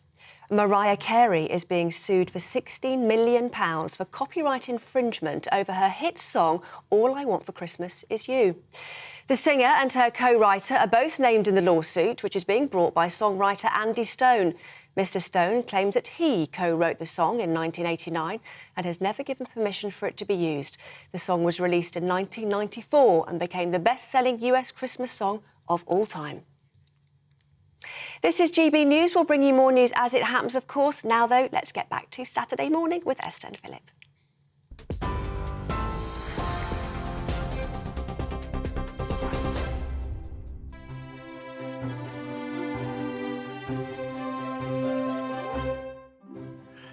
Welcome back to Saturday Morning with Esther and Philip. Coming up on this hour... Well, we're joined by Housing Minister Stuart Andrew to talk about how to throw a Jubilee party worthy of royalty. We will also be joined by travel experts to talk about the chaos at airports up and down the country. And we will be speaking to racing correspondent and broadcaster Cornelius Lysett about the Epsom Derby taking place this afternoon. And loads of you have been getting in touch already, but we want more. So if you want to get involved in the conversation, then email us at gbviews@gbnews.uk or tweet us at gbnews.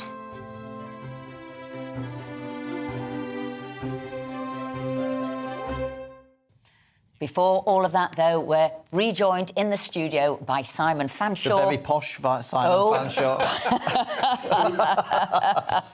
You're burnishing your working class credentials today, Phil. He's just jealous. He's just jealous. He's trying to be less posh than thou.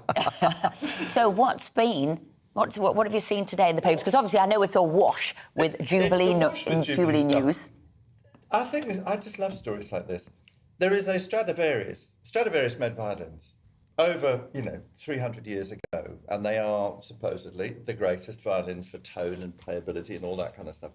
This violin was owned by somebody called Toshka Seidel, who was a great violinist in the 20th century. I think we're going to have to just sort out your mic just a second. I don't know if we need to switch you back on, as it were, if you'd switched yourself off when you're outside, and then we'll come back to your Stradivarius story. But in the meantime, I'm going to give you a very quick story that I saw in the papers. It sort of made me smile, and this was about, this is the Telegraph, page 19, Botox shortages bite in Russian salons. Now, we've got serious news around the world, but obviously this could be the straw that breaks the camel's back, because supposedly beauty clinics in Russia are running short of Botox. Did you know it's one of the biggest places in the world that uses Botox? And they also say Putin uses Botox to give him those sort of young looks, as it were. And so they're saying this could be a big turning So that's point a now. sanction that's going to bite at the oligarchs, at least presumably their wives. Yes, I don't know what happened there. Anyway, the point about this story is that there's a Stradivarius violin. It's over 300 years old. It's owned by a Japanese multimillionaire. He's selling it, no one knows why. But the thing about this violin, which I love, is that it was played by this guy called Toshka Seidel, who was one of the great violinists of the 20th century. And his pupil was Albert Einstein. And they used to play together, with Seidel playing the Stradivarius and Einstein there. There's a brilliant picture of Einstein and Seidel sitting together there. And also, it was the violin that was played when they recorded Somewhere Over the Rainbow for The Wizard of Oz. So it's kind of got this bizarre kind of coincidence of all these 20th century things. Relativity, Tears and the Wizard of Oz. I guess you could throw in Gay Liberation with Judy Garland, and so it goes on. And so I just felt this Stradivarius somehow became the node and the how much is it like? How much is it? Well, likely this to is make, an interesting thing. If you're interested, get out your wallet. Yeah. Bids. I am from Yorkshire, remember. Bids start at $8 million. It is expected to get... Johnny Depp will be able to buy it after he's had his settlement from Amber. Expected to get 20. Right. Extraordinary. Oh, right. Blimey. Somewhere Over the Rainbow. That is amazing. Now, I was also looking outside of the Platinum Jubilee for something in the newspapers, because obviously the papers are full of the Jubilee celebrations, quite rightly so. And Esther told me that I should particularly look at the front page of the Daily Star today. And I wondered why, because to be fair, she never says I should read the front page of the Daily Star. I was going to say, that is never advice you should listen Well, to. I know, so I did look at it with interest, and it comes up, and the headline is, Romance is Dead, Gutted. Dumped lovers learn big beer bellies are not so sexy after all. And it says modern lovers with beer bellies were reeling last night after news that 1 in 7 have been dumped over their spare tyre. And it's got the full story on page 7 of the Daily Star. And it says that, actually, women were more likely to be cast aside, with 16% saying a man had jilted them because they'd got heavier. By comparison, 12% of males said a female had ended their relationship after they became overweight. Now, Esther does tell me on a virtually daily basis that I am fat and too fat. Just lean back there. Let's have a quick look. Oh, don't breathe in, Philip. Don't breathe in. Don't breathe. You're not doing too bad. You're not too... How old are you? 51. 51. 50. All of a sudden he reassessed 50. that stomach then. I'm 50. By the way... I don't think you're doing so badly. No, Simon, thank you I very haven't much. seen you on the beat. But I think Esther, I'm being it's- maligned there. I didn't point out that story. Guilty conscience, you went straight to it. Well, yeah. So I don't know if you were trying to tell me something that, you know, my days are numbered because I'm overweight. I think it just Philip, tells you know- you should never look at the Daily Star. It also, first time, I'm not that subtle. I would have just told him. I wouldn't have pointed him in the direction of a does paper, so and you should know that. Virtually daily But we're basis. bringing you all the high-flying news here, aren't we? All the important stories. Have you got another one there, Simon? I hadn't got another one. Oh, well, I have. Because I thought you had. Oh, OK. Sheryl Then I'm Sandberg. going to do this because I think you were interested in this one as well. And this is this Sheryl Sandberg story. It's the interview in The Telegraph today. And for some people, probably the most famous woman in business. She was the chief operating officer of Facebook.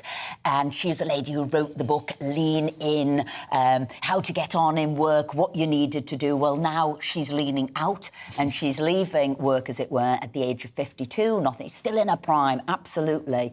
But sort of moved on in her life, how things have changed, how when you hit your 50s, I think she's calling it queen age, that women become of age and might want to do other things instead. But I just thought it's an interesting journey that she's been on. We've all followed her on because she's been telling us as women what we should be doing and how our worth is tied in with us in business. There are two or three interesting things, as you say, about that interview. One is how sad she sounds about the fact that she's not working any longer, which is interesting. So there's clearly a personal story in there. She's getting married, by the way, and that's all very exciting, and she obviously thinks she's going to a new life.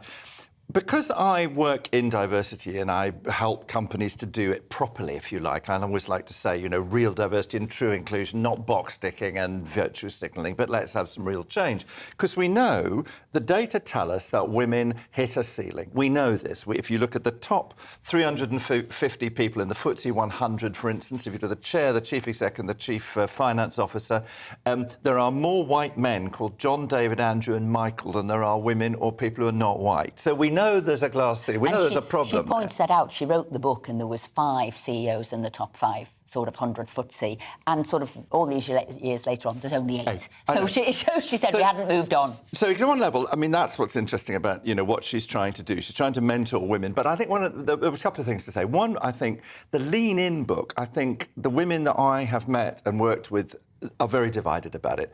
Because partly people are saying, no, this is a good thing, this is encouraging us to be ambitious and climb to the top.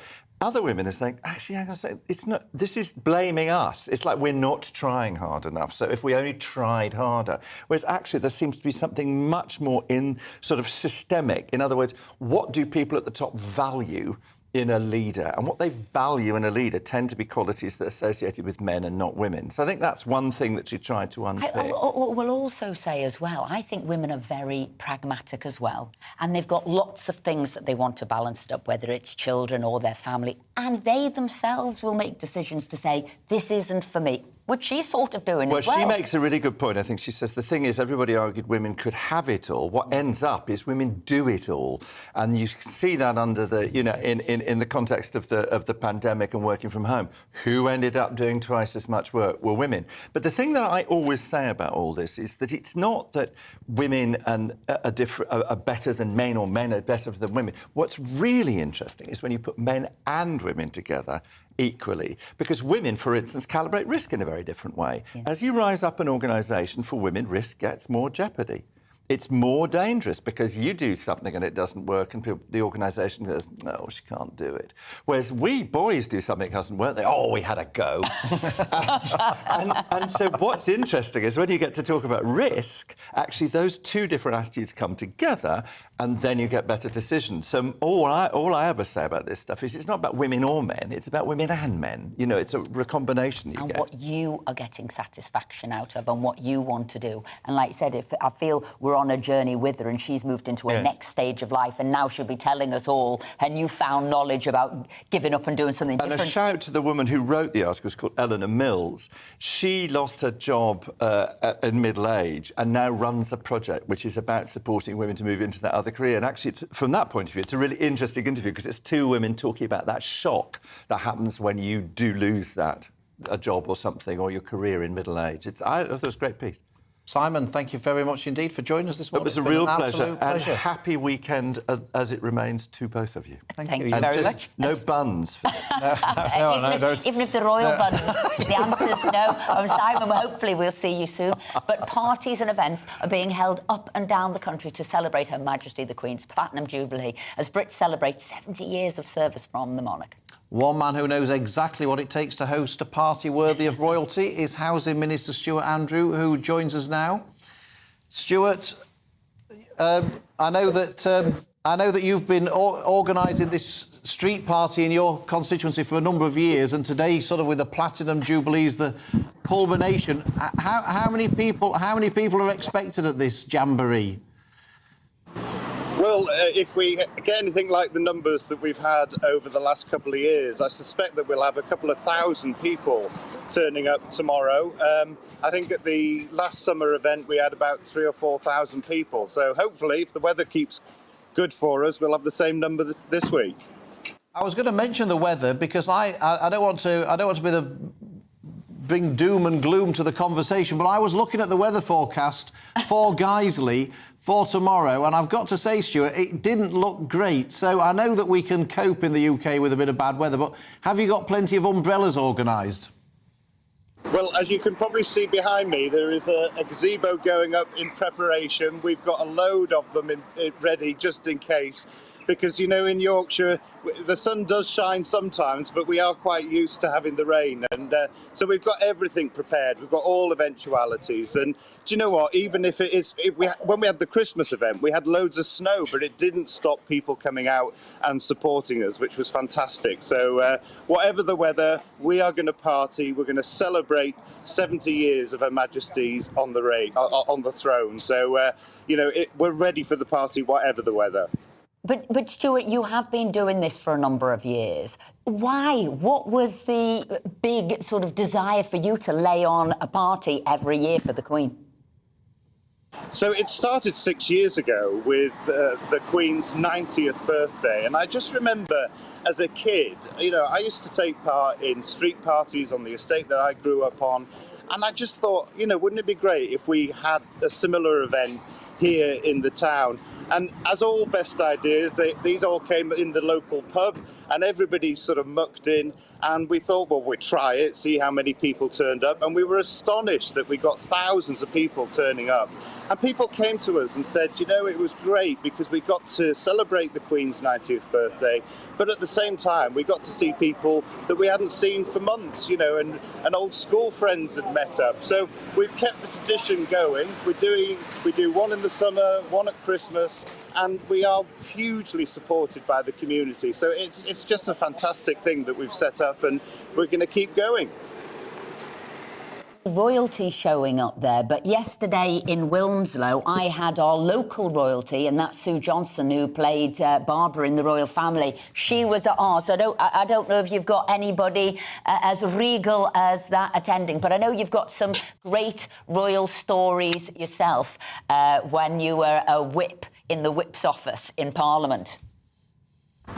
Yes, absolutely. Well, you know, one of the great honours that I had is that when we had the state opening of Parliament, the old tradition is that a member of Parliament is taken hostage in Buckingham Palace to ensure the safe return of the monarch. I think it's a bit of a rum deal, if I'm honest, because I don't know that I would be a great guarantor. But anyway, but it's a huge honour, and I got to see the royal family leave Buckingham Palace and then enjoy watching the ceremony on the TV in Buckingham Palace. And, you know, I got treated to a couple of glasses of champagne too, it was a really special occasion. Stuart, what people probably don't know is that you're a fantastic baker of... I hope all the cakes are going to be made by you, because one of the things that everyone in Parliament knows, if you want a good cake or something, go and speak to Stuart, because he's... So I hope it's all going to be your own merchandise that you're going to be producing for tomorrow. Have you been busy baking all of this stuff? Well, I will be. Once I've set everything up here, I've got to get home and start making loads of cakes. And of course, your favourite, Philip, I'll be making some sausage rolls. Oh, no. Dropped him in it right there. I can't believe you've just said that. I don't know. I think I can talk about this. And Stuart, you can say whether I can or not. But when you're in the whip's office, there's obviously chief whip, there's deputy chief whip, and then there is the controller, as it were. And every day, because most people wouldn't know this or even believe it, you'd have to write a paragraph for the Queen about what's going on in Parliament behind the scenes, and she reads it every day. It's left on a dressing table, and for a while that person was you writing that note to the Queen on a daily basis. So do you want to fill it? Can you tell us a little bit more?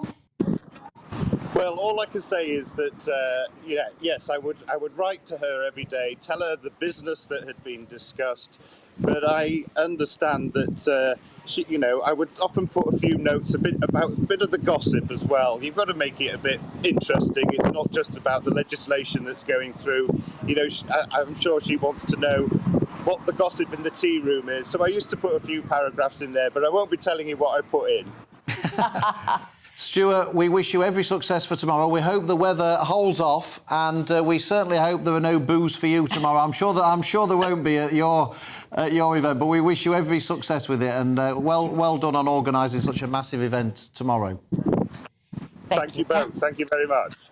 And, most people don't know that. So the Queen can have an audience with the Prime Minister. She can call in any Secretary of State if she wants to know more. But actually, every day, she gets the gossip behind the scenes. She knows people's nicknames. She knows what's going on. She knows all the gossip. I mean, that is incredible, isn't it, that you can know all of that's going on. And I know that she does read them, because people who have written the things for her, months and years later, she's referred to something that they've written in those paragraphs. So she does read it. She knows who the ambitious ones are and everything that's going on. Not much gets past her, that's for sure. But coming up after the break, we're talking about travel chaos and what a nightmare it is in the moment at the airports across the UK. So don't go anywhere.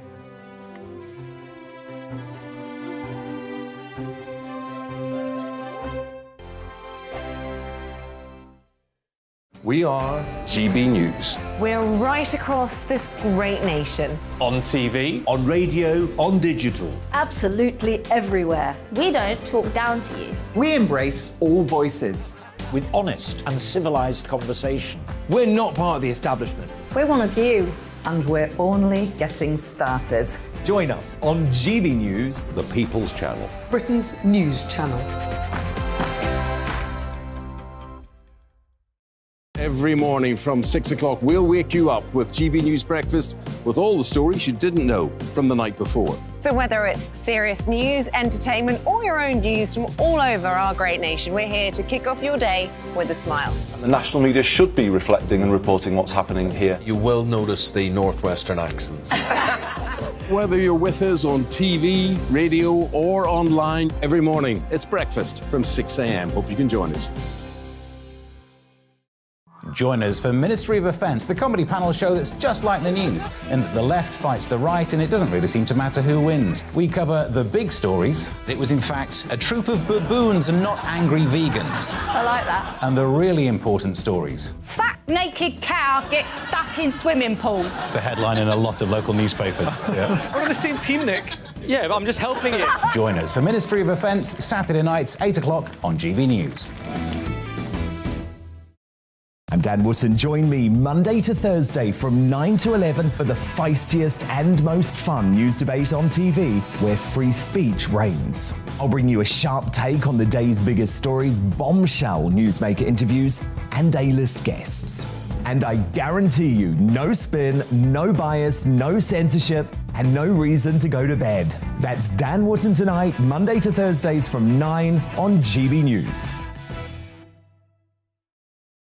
Hello, I'm Michelle Jubilee, and you can join me every weekday 6 till 7 on Jubes and Kerr. Me and my panel will get stuck right into the day's events, and I can tell you, in fact, I can warn you, expect some robust debates, some strong opinions and perspectives from both sides of the fence. It's about you at home as well. I love to read out all of your comments, or at least as many as I can. So join me, Michelle Jubilee, Monday to Friday, 6 till 7 on Jubes and Kerr.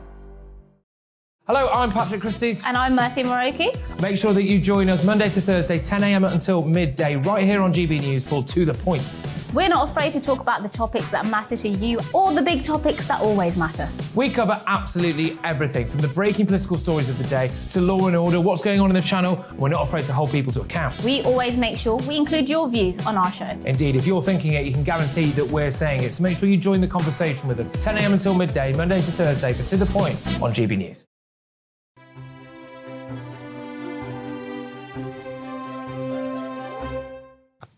Welcome back to the show.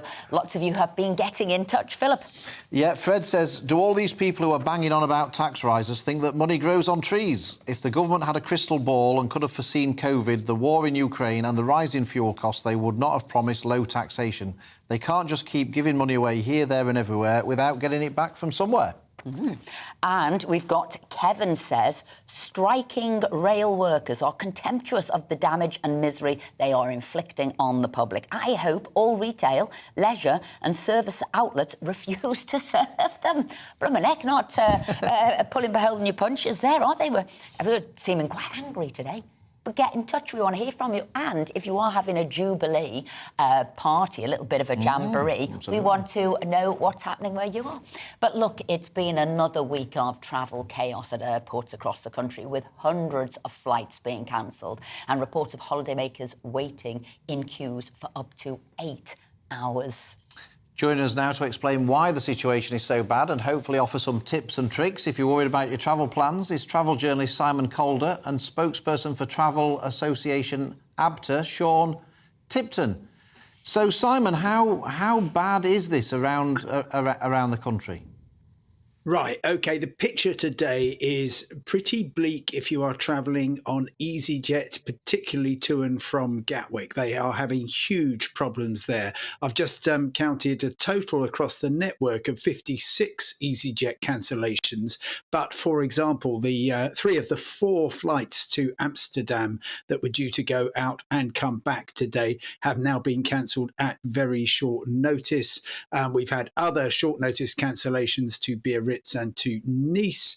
At Bristol, there's also same thing happening. Prague passengers were told early on, sorry, you're not travelling. And also a couple of domestic flights, Luton to Edinburgh and to Belfast International, both cancelled at short notice. And those are the problems which really affect people because while a lot of the cancellations, and this particularly applies to British Airways, which is cancelling more flights than anybody else, they're actually doing it well in advance so people can make alternative arrangements. But if you're actually at the departure gate and EasyJet says your flight's not going, then you are in very, very tough situation. The law is absolutely clear. EasyJet has to pay for you to get to your destination on the original day, even if that means spending, and I saw prices to, for instance, Nice going up to over £1,000 on British Airways. They've got to pay that. And if they can't get you on the day, they've got to pay for hotel accommodation. And on top of that, they've got to pay you cash compensation for the disruption. But of course, people just want to get on their holidays. They don't want alternative flights. They don't want money back. They just want to do what they had originally planned. Simon, in the papers today, it is saying airports braced for carnage for people flying back home as well as going out. And then you've got people like Michael O'Leary, the boss of Ryanair, saying, bring in the army. And then you've got Steve Heapy of Jet2 bosses just saying, you know, they're struggling to recruit staff. People in this country just don't want to get on and do their job. So are they blaming everybody but themselves? There's an awful lot, Esther, of finger pointing. I mean, you will recall that during the week, the Transport Secretary, Grant Shapps, said to the airlines effectively, hang on, for the last 2 years, you've been telling me you just want to fly. And as soon as you're allowed to, you're complaining because you haven't got the staff. Sort yourselves out. It's your fault. They are uniformly, absolutely furious. They say it was you and your ridiculous travel restrictions, which made no sense to anybody, that crushed the best aviation industry in the world. And we were down to 5% at times. I mean, this time a year ago, we'd only just come out of 19 weeks of a complete ban on international leisure travel.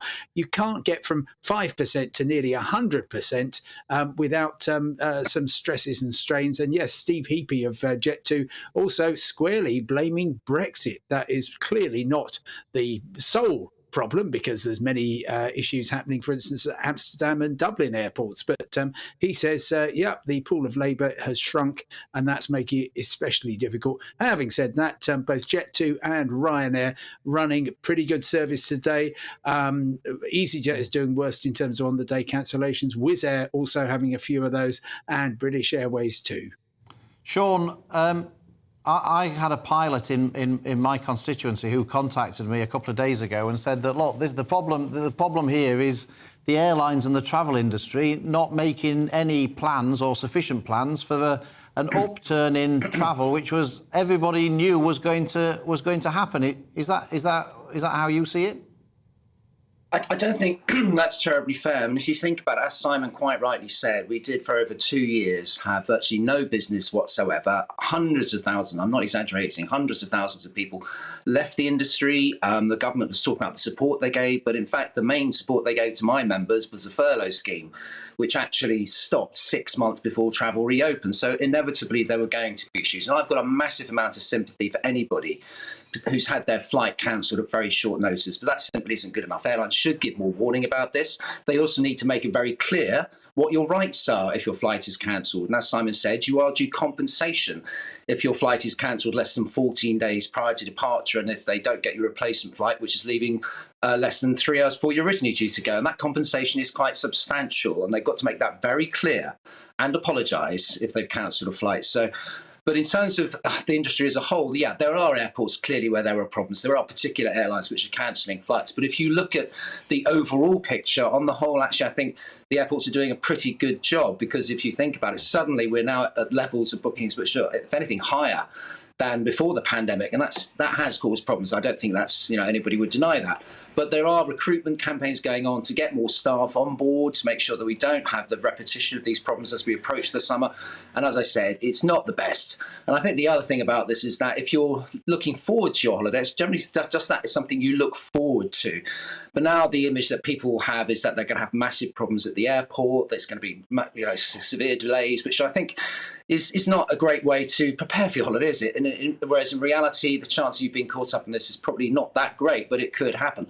I think we are seeing one issue, though, which is because this is such a high-profile story, understandably, we are getting people turning up at airports many hours before they need to. And that itself is putting pressure on infrastructure as well. Simon Calder, travel journalist, Sean Tipton from ABTA, thank you so much for joining us this morning. Hopefully that's given everybody an update. I know I've got a statement from Manchester Airport who are saying they're rapidly recruiting people as fast as they possibly can, but there's been a lot of issues at all the airports across the country. But coming up after the break, we're joined in the studio by royal expert and editor-in-chief of Majesty's magazine, Ingrid Stewart. But first, here are the latest headlines with Tamsin.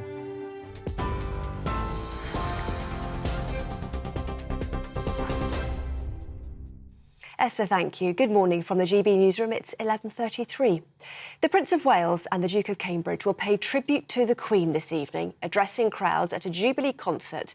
The open-air show is being staged in front of Buckingham Palace with an audience of 22,000.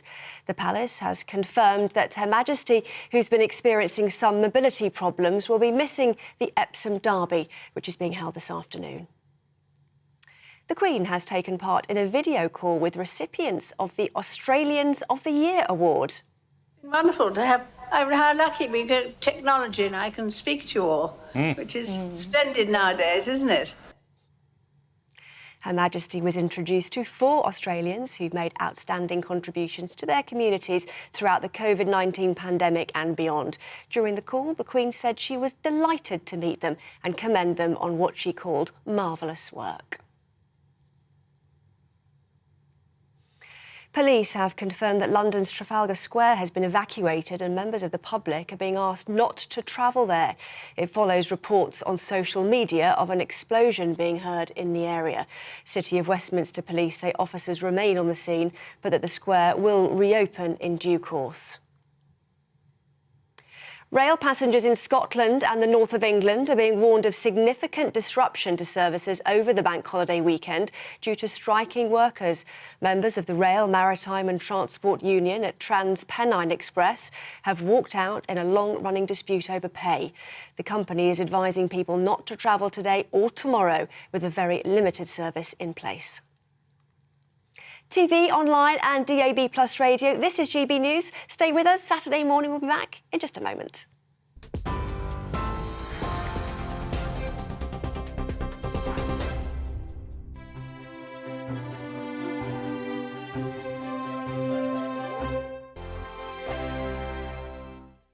We are GB News. We're right across this great nation. On TV, on radio, on digital. Absolutely everywhere. We don't talk down to you. We embrace all voices.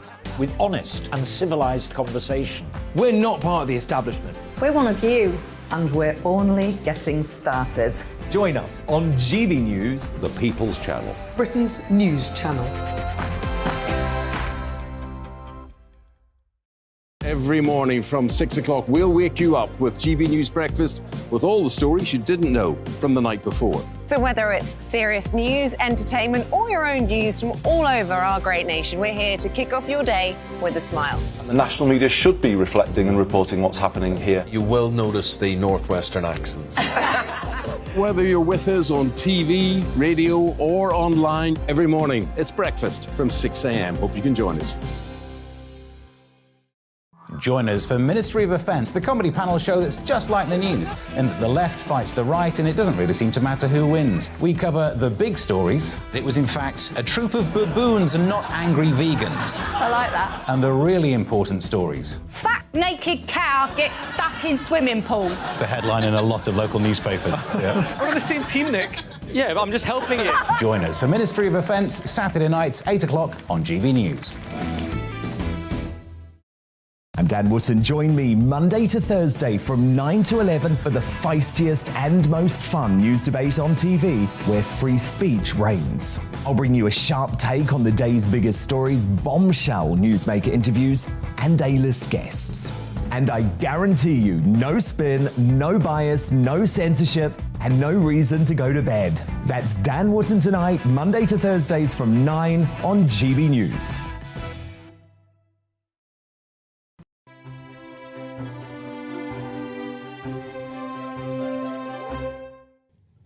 Welcome back to Saturday Morning with Esther and Phil. Now, to continue our celebrations of the Queen's Platinum Jubilee, I'm delighted to say we're now joined in the studio by a royal expert and editor-in-chief of Majesty magazine, Ingrid Seward. Ingrid, how will the royal family and the Queen feel that the celebrations have been going so far?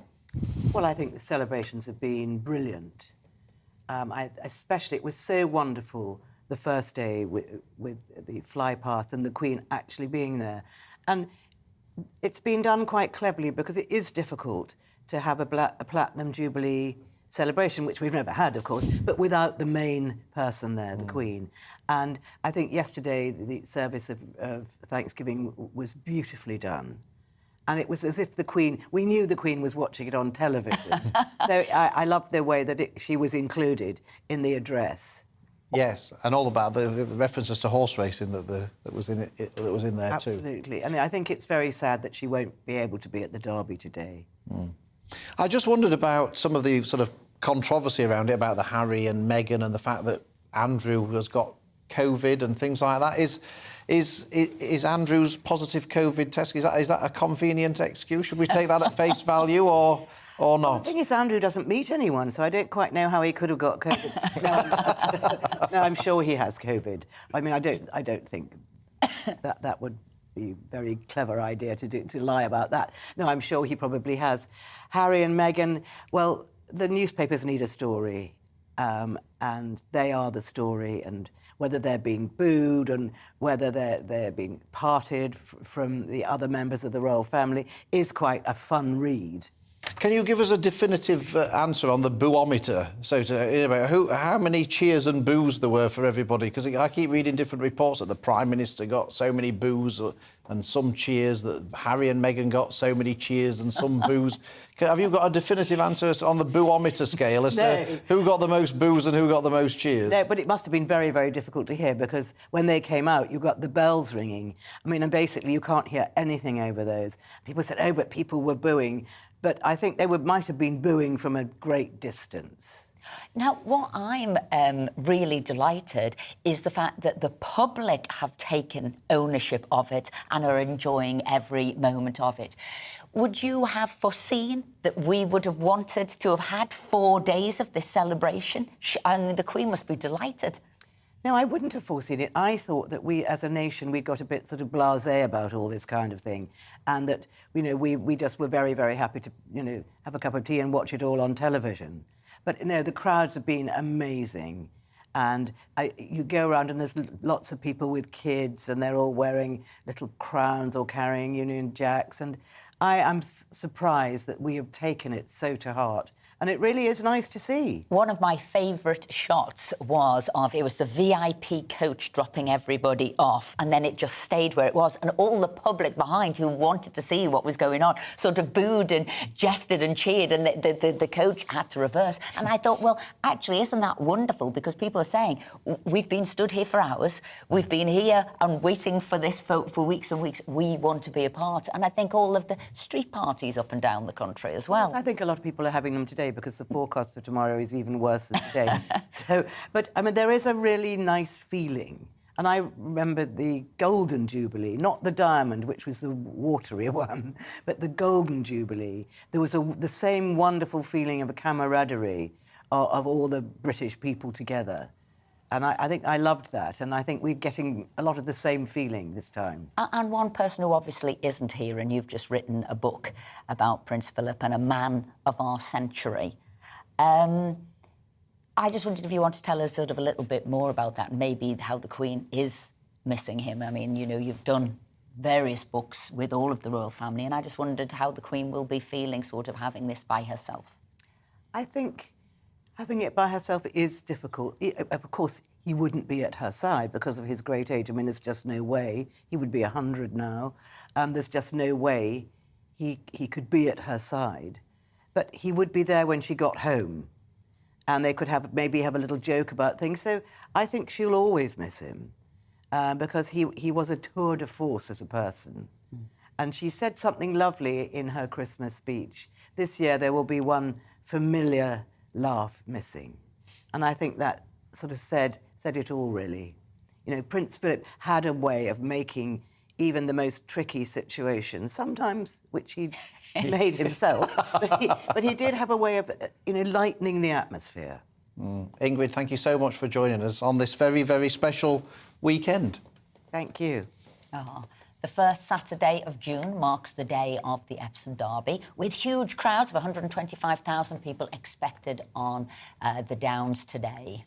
It had been hoped that Her Majesty the Queen would be at the Derby, as she normally is, but Buckingham Palace has confirmed that she will not be attending this year due to ongoing mobility issues.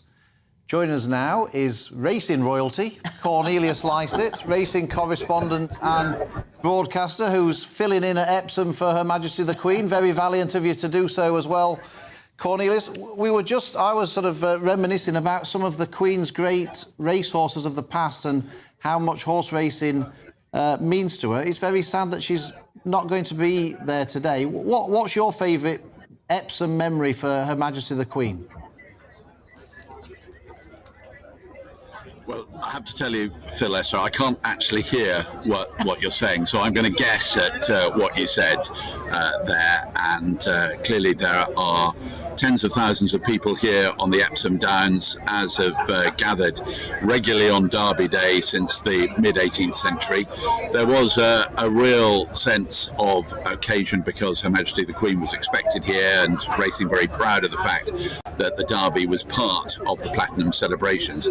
And although she won't be here, she'll be represented by the Princess Royal and Princess Alexandra and Princess Anne's family as well.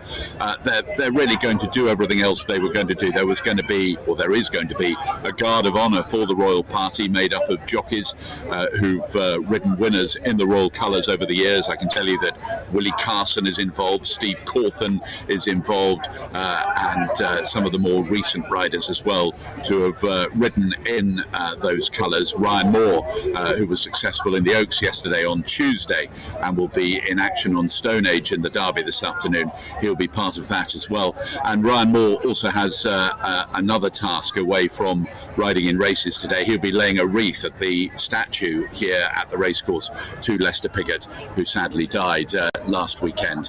The weather is just about holding up. It was wet earlier on, but is dry and bright here now.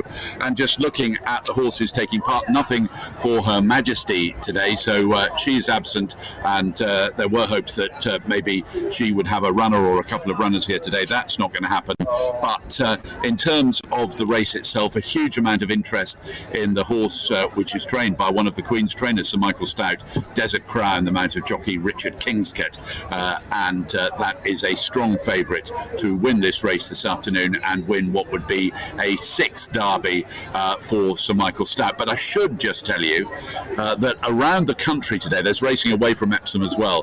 Her Majesty actually has 3 runners. She's got a runner at Doncaster, a runner at Worcester, and a runner at Chepstow. And as you well know, a nice Phil, a nice little patent bet, 10 pence each way, costs £2.20, and who knows, those 3 horses which are running in the royal colours around the country could run big races. And the other thing we can be certain of is that even if she's not here, Her Majesty, she will be following very closely on television from Windsor Castle. Slicer, thank you so much for joining us at Epsom today. I hope you have a couple of winners, and I'm pretty sure those horses will have been laid out for today that the Queen owns all around the country. So we wish those 3 runners well. Hopefully she can have a winner on this special. And there's been some fab cartoons in the papers where it's got the Queen sat at home with the corgis next to her, watching the telly, making sure she's got the racing on, seeing what's going on with all of the other family members. And I thought, well, why not put your feet up? If you can't put your feet up at 96 years of age... I think we know for sure she'll be watching the racing from Epsom this afternoon. I think we can say and watching the horses and around. Horses run as well. Yeah, Yeah, put a few, as you said, 10p either way on that. But now it's time to take a look at this week's Showbiz News. And in the studio, we're joined by our regular Showbiz correspondent, Hayley Palmer. Hello. And we've also got to our right-hand side here, we've got Aidan as well. So we're going to combine... the dream team, absolutely. Sport and showbiz, because what is the first story that you've got for us? Well, I want to talk about Love Island, because Michael Owen's daughter, who's 19 years old, is going into the show. For me, that would be a concern as a parent, because I think the premise of the show is who fancies who, and you could get rejected on national TV in a bikini. I just think, for me, like the mental health side, the mindset of a 19-year-old, you know, they come across all confident, but I've interviewed so many of the Love Island contestants, and off camera, I have to say, a lot of them are so insecure and a lot of problems from going on the show. So I think it is a cause for concern. And Michael Owen, obviously footballer, hence I was bringing you in. Gemma did say, I don't know if my dad is best pleased that I'm doing this show. And he sort of replied and said, look, men my age, we just hear the name, we probably don't know too much about it. But he did say, and I love these words of advice to his daughter, was keep it classy. Keep it classy. He's older, so she's older than he was when he scored that goal against Argentina in San Etienne back in 1998. I mean, what happens on... I mean, I've never watched Love Island. Well, you can tune in, because it starts on Monday, I can't believe you don't watch Love Island.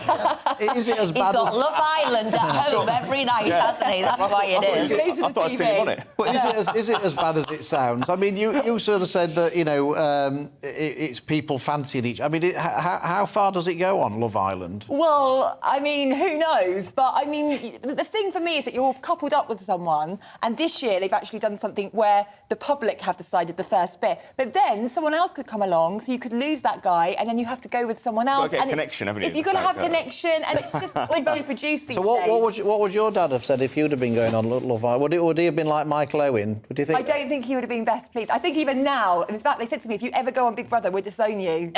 What would your My dad would have said, how much are you getting paid? Yeah. What would your dad have said? If you'd have said, I'm going on Love Island? I think he might have said what Michael Owen said. He probably would have said what Aidan's dad No, keep it classy. But what I thought was interesting about Gemma was, because I thought, why would she? Why would she need to? She's, had all of the advantages you could possibly have. Great family. She's dressage. She's done dressage for Team GB, so she's accomplished in her own right. And then I heard she's got a swimwear brand company. And as you only seem to be in your swimwear for the complete programme, I thought it was a wonderful advertising stint. I thought she's clever. Well, yes, because I'd like to think they're going on there for love, because I'm old-fashioned like that. But are they? I don't think so. They're going on there for the followers, and guess what? They're going to come out and they're going to have so many brand deals. Yeah, but Hayley, some of them do actually fall in love, and they actually stay. I mean, that was Tyson Fury's. Molly May. Yeah, that's right. They're still together, aren't they? Do you know what? There are a few success stories, but oh my gosh, we've got a couple of romantics. Blind Date had produced one marriage in 25 years. It was on television, so I think Love Island's doing quite well because it hasn't been going that long. Okay, let's see what happens in Aidan this year. So, back to, obviously, all the celebrations, the Jubilee celebrations, and obviously there's the, platinum party in the park, I'm going to call it, with all of the music and everything that's going. What's happening there? I'm Who's so performing? I mean, Diana Ross is performing the first time in 15 years. I just can't believe that. Let's hope she's in tune. And we've got, of course, headlining, we have Queen and Brian May and Adam Lambert. They're the ones that are headlining the show. And the big thing is what's going to happen there, because apparently there's a little bit of a surprise in store. So we don't know what he's going to be performing or what's going to happen. So that's exciting. See, they found people who are older than the Queen to perform at this. Well, I was looking at the ages. Diana Ross, 78. Wow. Rod Stewart, 77. So if you're not over 70, you haven't got on the main stage. We've got legends there, because we all love the legends from the 80s, don't we, Phil? I do, yeah. I do. But we've got Ed Sheeran, we've got people like Jax Jones, Gala, and, of course, my beloved Sam Ryder from Eurovision. He's going to be there. I'm so proud of him. But sport, what have we got to look forward to if you're not caught up with the Jubilee celebrations? Well, we touched on Epsom, obviously, earlier on, and Desert Crown, 13 to 8. 125,000 people expected on the Downs. Have you got a tip for the Derby? I like to... I think we've discussed it before. The only time I ever placed a bet on a horse was 30 years ago this year. Party politics, 4 days before the general election in 1992. It was a choice, party politics, because of the general election. Everyone's going for royal names this time. Royal Patrons for me, 25 to 1. What about changing of the guard? I like changing of the guard today. Yeah, I think that's yeah. Okay. Well, you heard it here first. Yeah, exactly. So and then otherwise we've got the cricket was due to start today, 11 o'clock, but it's been washed out by the looks of it. Terrible batting yesterday, pathetic batting described by Michael Vaughan on Test Match Special. Same problems as before, Phil. You've got changes at the top. You've got a new captain, Ben Stokes. You've got the coach, Brendan McCullum, and the assistant coach, Paul Collingwood. But you've got the same people out there playing the game. And when you do that and expect a different result, sometimes you're disappointed, and it certainly proved the case today. Big story. UEFA's apology to Liverpool fans. So sad, this. I mean, finally they've got round to apologising. Now, this was politics at work, Esther, a sinister side of politics, because the Liverpool fans were used for expediency purposes. This is a problem around the Stade de France, around the perimeter of the stadium. We can see the problems there last week: pepper spray, tear gas, etc. There were too many fans funneled through one area of one entrance to the ground, eerily reminiscent of Hillsborough. You saw the images of fans behind bars as well. Kenny Dalglish has said, well, the apology only covers one element of it. You've got to consider all the other problems, why it was held there in the first place. The problem from the French government's point of view is that there's an area around the ground. This is a hugely deprived area, about 9 kilometres to the north of Gare du Nord. It's in the suburb of Paris. it's not uncommon for local gangs to attack tourists who go to the stadium. Now, when they built this stadium back in 1998 and France won the World Cup, it was a rainbow triumph. You know, Marcel Desailly was from Ghana, Vicente Lizarazu, Spain, Zidane, of course, Algeria, Djokayev from Armenia. It was most of the players in that team weren't actually born in France. So it was a celebration. It brought everybody together. But when you build these big stadiums and put them in these less than salubrious areas, you have to involve and envelop the local community. When they don't feel part of it, they will cause trouble. Now, the problem for France is that in 2 years' time, they've got the Olympics. They were trying to divert attention away from that and to try to convince the Olympic community that there was no problem there. But, of course, they blamed Liverpool fans instead. Put it this way, we were out with some friends in Liverpool Tuesday night. They'd just come back. I remember my dad went, but he'd got in so early, it was all fine. But they said it was like a war zone. It was horrendous, didn't they? You know, what was happening. They actually also said it ruined the game for them. Even as soon as they got in, they had such a traumatic experience. Some people, oh, that's the other thing, but Macron said anyone who didn't get... Having said that there were 40,000 counterfeit tickets, he said anyone who didn't get in with their real tickets will be reimbursed. I mean, he was blaming the fans on Monday. Yeah. Disgrace. We'll go to a more positive showbiz story. How about... What were you going to say? The Elvis film? We went to see Top Gun at the cinema, which we loved, but there was a big trailer for Elvis, the movie, and we had our usual disagreement, because Esther is a massive Elvis fan. Thinks he's the most gorgeous man that's ever lived, apart from me, obviously. I think Elvis is overrated myself. He didn't have much of his own stuff. There was a gasp either side of you there from Hayley. The only song I thought was any good was Suspicious Minds, which I thought was an absolute belter. But apart from that, I thought it was pretty turgid stuff. Austin Butler, who plays Elvis in the film, he's absolutely drop dead gorgeous. But Esther and I did say you cannot beat Elvis, can you? I mean, he is an absolute god. Well, I did, but nobody to me really could be as good as Elvis. So I'm going to go and watch the film, but it, there was the Elvis impersonator. Look, I'm going to have to thank you all. It's been a fab show. Hayley, Aidan, me, Phil. We hope you've enjoyed it as well at home. We've had huge fun today, but don't go away. We'll be back next week between 10 to 12, and coming next, obviously, is Alistair and Friends, so don't go anywhere. So looking at the weather in the UK, it's going to be cloudy with heavy, locally thundery showers in the south, drier and brighter elsewhere. Well, first of all, let's zoom into the southwest of England, and it is rather cloudy with showers or longer spells of rain. The showers will probably be thundery at times. Similar story for the southeast of England, rather cloudy, some sunny spells, but showers which could be heavy and thundery at times. Some sunny spells, however, are likely over South Wales, but also rather cloudy here with scattered showers. The showers will also be heavy at times. Now, it is going to be rather cloudy across the Midlands with limited bright spells. There'll be some showers or longer spells of rain, which are likely to turn heavy at times.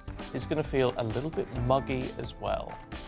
So as we move north, it's a very different weather picture across the northeast of England. Dry here, that's where we should go. Plenty of sunny spells, but cooler and cloudier along the North Sea coast. Moving further north to southern Scotland, and it will be dry there as well. Plenty of sunshine for everybody. Light winds. It's going to feel nice and warm in that sunshine. And there's very similar weather as we move east to Northern Ireland too. It will also be dry with plenty of sunshine here, also feeling warm with light winds. So variable amounts of cloud across the south with a continued risk of heavy thundery showers, while dry elsewhere. That's how it's looking today.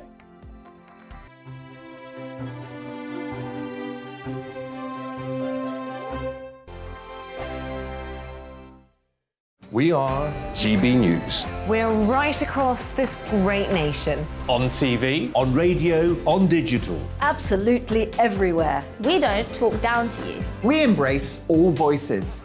With honest and civilised conversation. We're not part of the establishment. We're one of you.